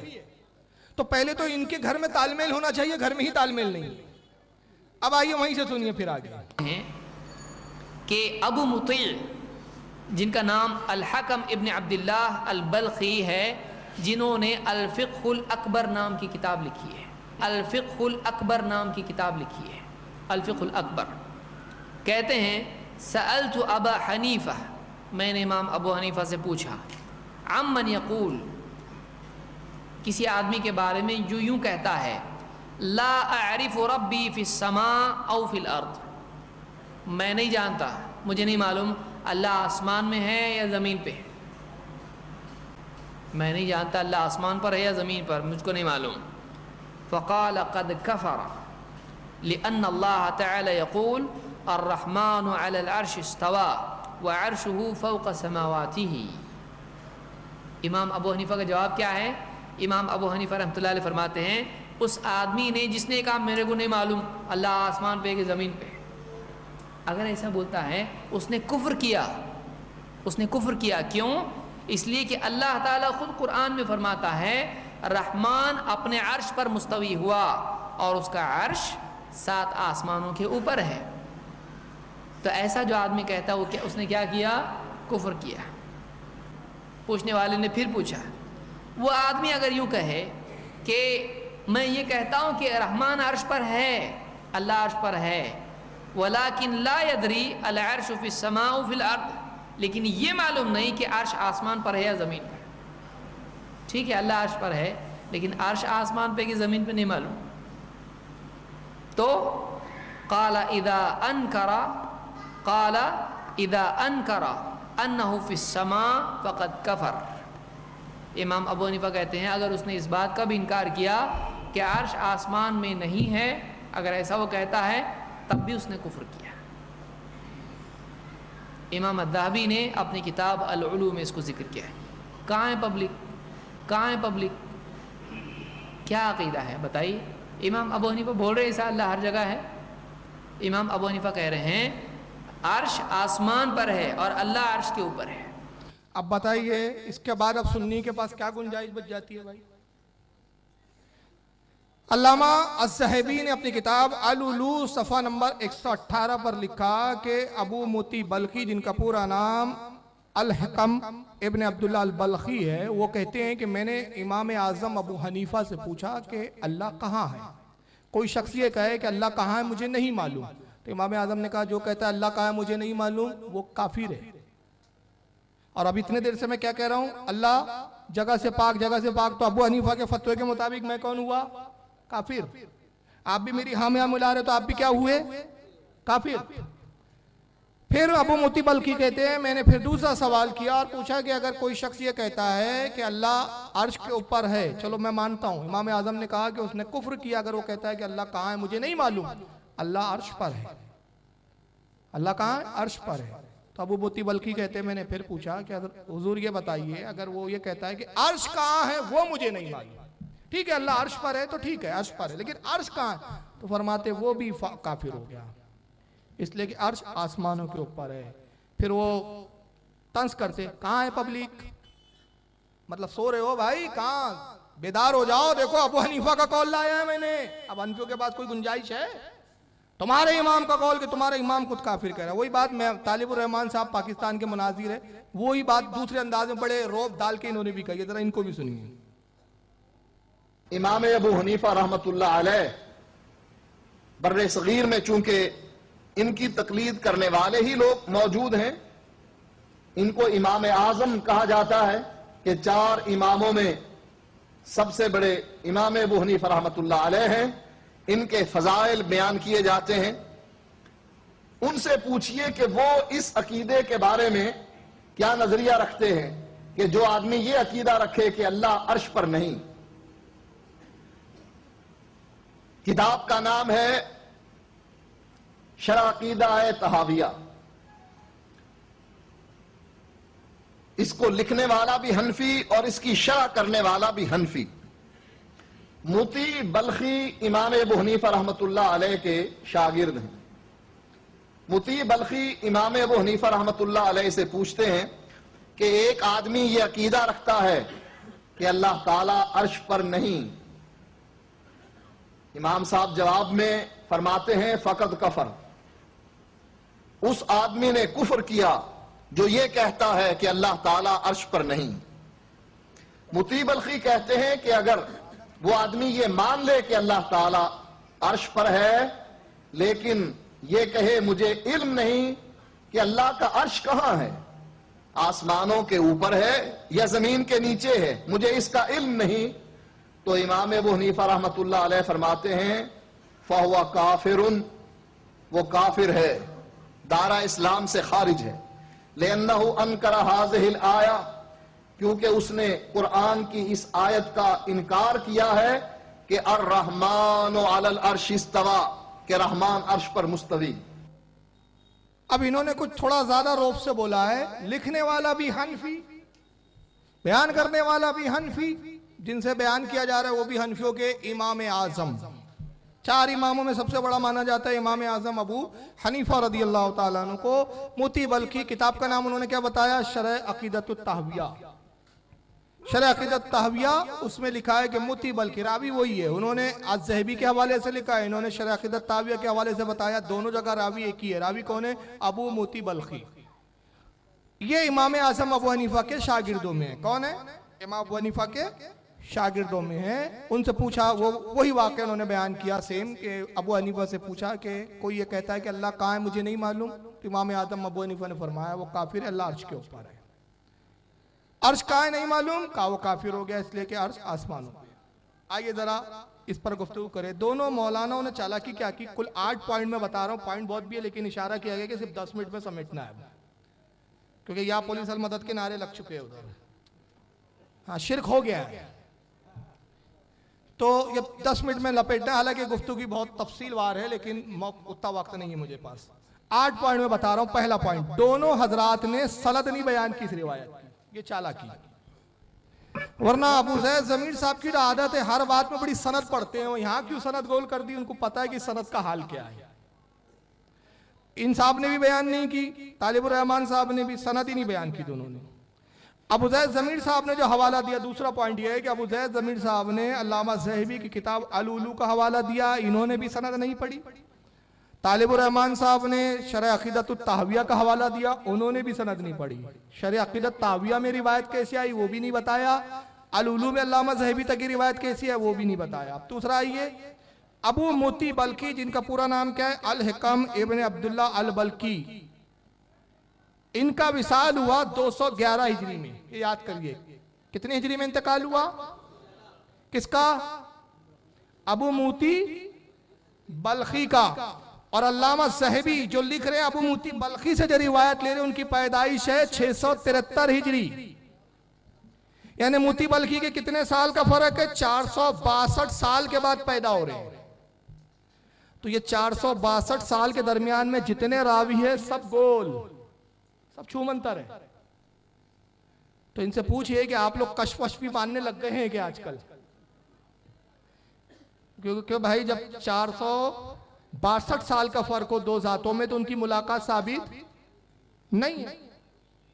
एक आदमी जिस बुजुर्ग से रिवायत नकल कर रहा है पैदा कितने साल बाद हो रहा है, उनके 462 साल बाद। तो जब 462 साल बाद पैदा हुआ तो उस शख्स से इन्होंने रिवायत कर कैसे लिया। चलो हो सकता था कि भाई वो सनद अगर होती तो आप दावा कर सकते थे कि इन्होंने इनसे सुना, इन्होंने बीच की कोई भी सनद अल्लामा ज़हबी ने बयान ही नहीं की, तो ये सनद है मुनक़ते, और मुनक़ते जो सनद हो वो रिवायत की कोई हैसियत नहीं। उसकी मैं मिसाल दूं मुनक़ते रिवायत की, मैं बहुत आसान मिसाल देता हूं, लोगों को थोड़ा सा हंसी आती है इस पे, लेकिन मैं समझाने के लिए कह रहा हूं, वरना ये नहीं कि आप मुझे कल फतवा लगा दे कि मैं उस पार्टी का आदमी हूं। मैं कहता हूं कि मैंने गांधी जी से एक बात सुनी। किससे सुनी, आप लोग यकीन कर लेंगे क्या? हाँ क्यों नहीं कर रहे भाई यकीन, मैं सच्चा हूं यार, झूठ नहीं बोलता हूं। आप इसलिए यकीन नहीं कर रहे कि गांधी जी के मौत और मेरी पैदाइश में बड़ा लंबा फासला, मेरी मुलाकात गांधी जी से। अब मैं यूं बयान करूं कि साहब मैंने सोनिया गांधी से सुना, और सोनिया गांधी कहती है मैंने राजीव गांधी से सुना, राजीव गांधी कहते हैं मैंने इंदिरा गांधी से सुना, इंदिरा गांधी कहती है मैंने अपने बाप पंडित जवाहरलाल नेहरू से सुना, पंडित जवाहरलाल नेहरू कहते हैं मैंने गांधी जी से सुना। अब मानेंगे कि नहीं आप? अब रिवायत की कड़ी मिली है, और मैं डायरेक्ट कहूं मैंने गांधी जी से सुना तो आप नहीं मानेंगे। अल्लामा ज़हबी कहते हैं अबू मोती बल्खी से रिवायत है। अरे बीच के रावी कहां गए? 462 साल बाद आपको ये रिवायत किसने बता दी? ये गायब, मुनक़ते रिवायत। आइए शरह अक़ीदत ताहविया का हाल सुन लीजिए। इसके लिखने वाले हज़रत इमाम इब्ने अबी इज़, इनका विसाल हुआ 792 में, 792 हिजरी में इनका इंतकाल हुआ। इन्होंने अपनी किताब अक़ीदतुत ताहविया में जिस हवाले से लिखा, तो वो कहते हैं कि किताब अल फारूक के अंदर आया कि इमाम अबू हनीफा से अबू मोती बल्खी ने पूछा, तो उन्होंने किस किताब के हवाले से लिखा? अल फारूक। और किताब अल फारूक के मुसन्निफ कौन है? हजरत अबू इस्माइल अंसारी अल हरवी। इनका विसाल हुआ 481 हिजरी में, और अबू मोती बल्खी का विसाल 211 में।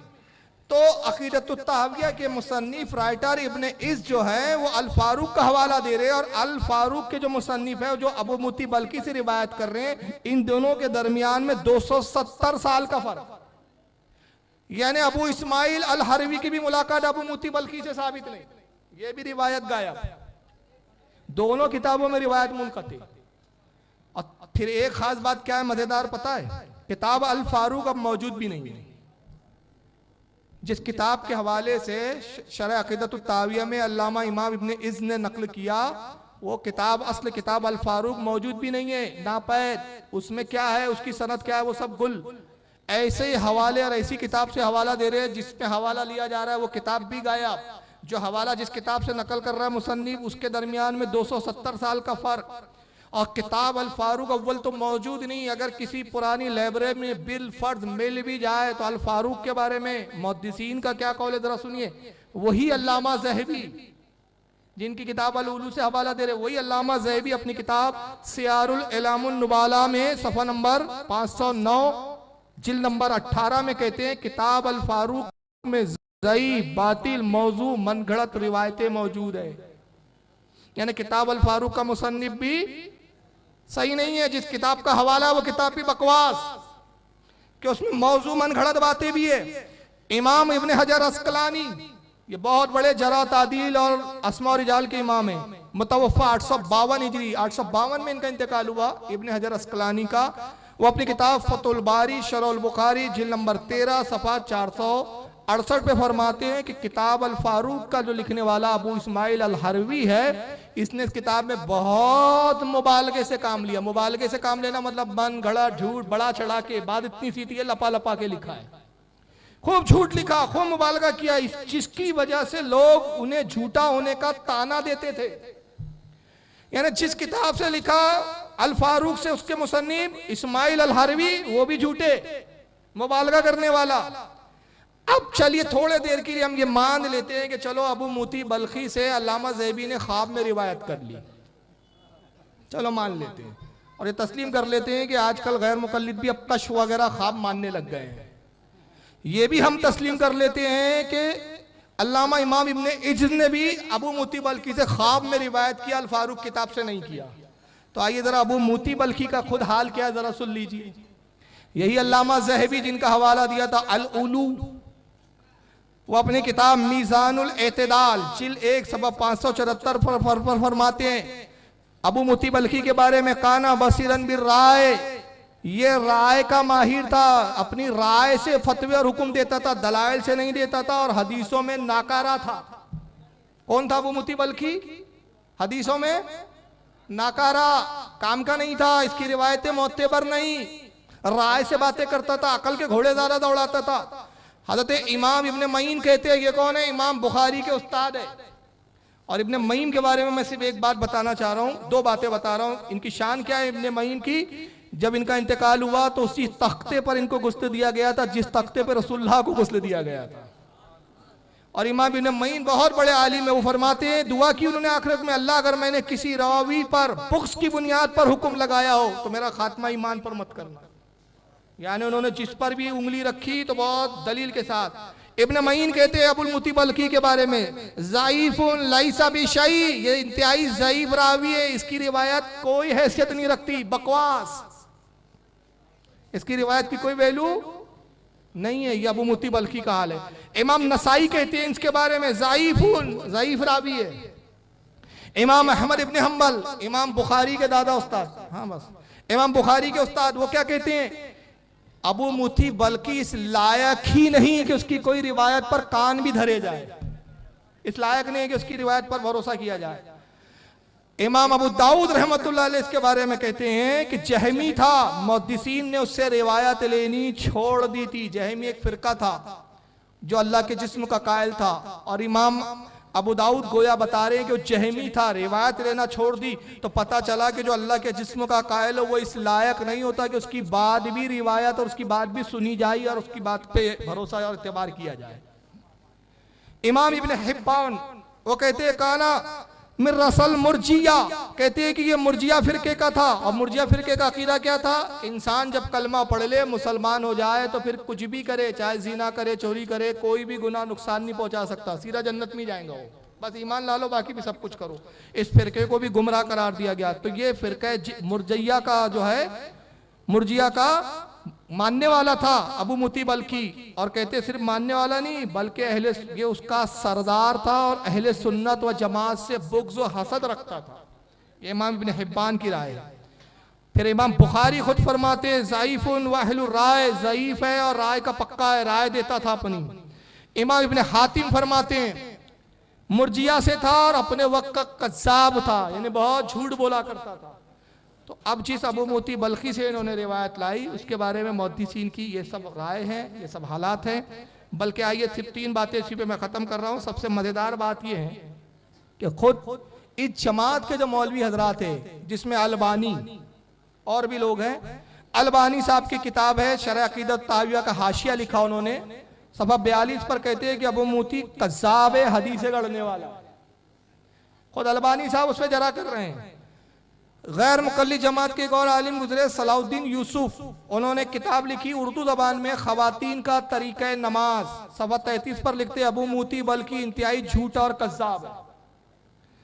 ज़ुबैर अली ज़ई साहब इनके एक बहुत बड़े अल्लामा भी इंतकाल कर गए पाकिस्तान में, उसने किताब लिखी फतावे इल्मिया अल मारूफ तौज़ीउल अहकाम, जिल्द 1 सफ़ा 137 पे लिखा अबू मोती बल्कि कज़्ज़ाब है। और सबसे मज़ेदार बात बता रहा हूँ, अकीदे का दोगलापन देखिए। तालिबुर रहमान साहब जब ये साबित करना चाह रहे अल्लाह अर्श पर है तो इमाम अबू हनीफा की रिवायत सुनाई और किस रावी के हाल से सुनाया? अबू मोती बल्खी से। और वह जोर दिया कहा लिखने वाला भी हनफी, बयान करने वाला भी हनफी, जिनसे नकल कर रहा है वो भी हनफियों के इमाम अबू मोती बल्खी कहते हैं। अबू मोती बल्खी को हनफी और जोर देके बताया। लेकिन जब खुद उन्होंने तबलीगी जमात के रद में किताब लिखी, नाम है तबलीगी जमात के अकायद, सफ़ा 52 पर अबू मोती बल्खी की एक रिवायत का रद्द करते कहते अबू मोती बल्खी वक्का इंतहाई बदतरीन कज़्ज़ाब झूठी हदीसें गढ़ने वाला था। यानी वहां पर उसी रावी को अपनी किताब में कज़्ज़ाब लिख रहे हैं, मगर यहाँ हनफियों पे जब रोक डालना है तो वही झूठा रावी यहाँ मोतबर हो गया है। तो अंदाजा लगाइए आप। और सबसे आखिरी बात, अब ये 8वीं बात में नकल कर रहा हूं कि जिस अकीदा शरह ताहविया का उन्होंने हवाला दिया और उसमें कहा कि इमाम अबू हनीफा ने बयान किया अबू मोती बल्खी को कि जो अल्लाह को अर्श पर ना माने वो काफिर है, उसी किताब में उसी शरह अक़ीदत ताहविया में सिर्फ 55 सफ़े बाद सफ़ा 343 पर साहिबे शरह अक़ीदत ताहविया अल्लामा इमाम इब्ने इज़ ने खुद अबू मोती बल्खी को झूठा और ज़ईफ़ करार दिया उसी किताब में। तो आगे जब उस रावी को ज़ईफ़ कहा जा रहा है वो छोड़ दिया, पहले वहां पर अपना मतलब निकाल लिया, आगे उसी राइटर की जो उससे नकल रिवायत कर रहे हो क्या राय है वो सब नहीं देख रहे हैं। तो जब इनको अपना बातिल अकीदा साबित करना हो तो झूठा, कज़्ज़ाब, हदीसें गढ़ने वाला, बातिल फिरके का सब रावी चल जाता है। लेकिन जैसी सुन्नी कोई फजीलत रसूल पर हदीस सुना दे तो फिर रावियों के कीड़े निकालने बैठ जाते हैं। अभी कहते ये रावी नहीं चलता, वो रावी नहीं चलता, तो अपना मतलब हो तो सब चलता है।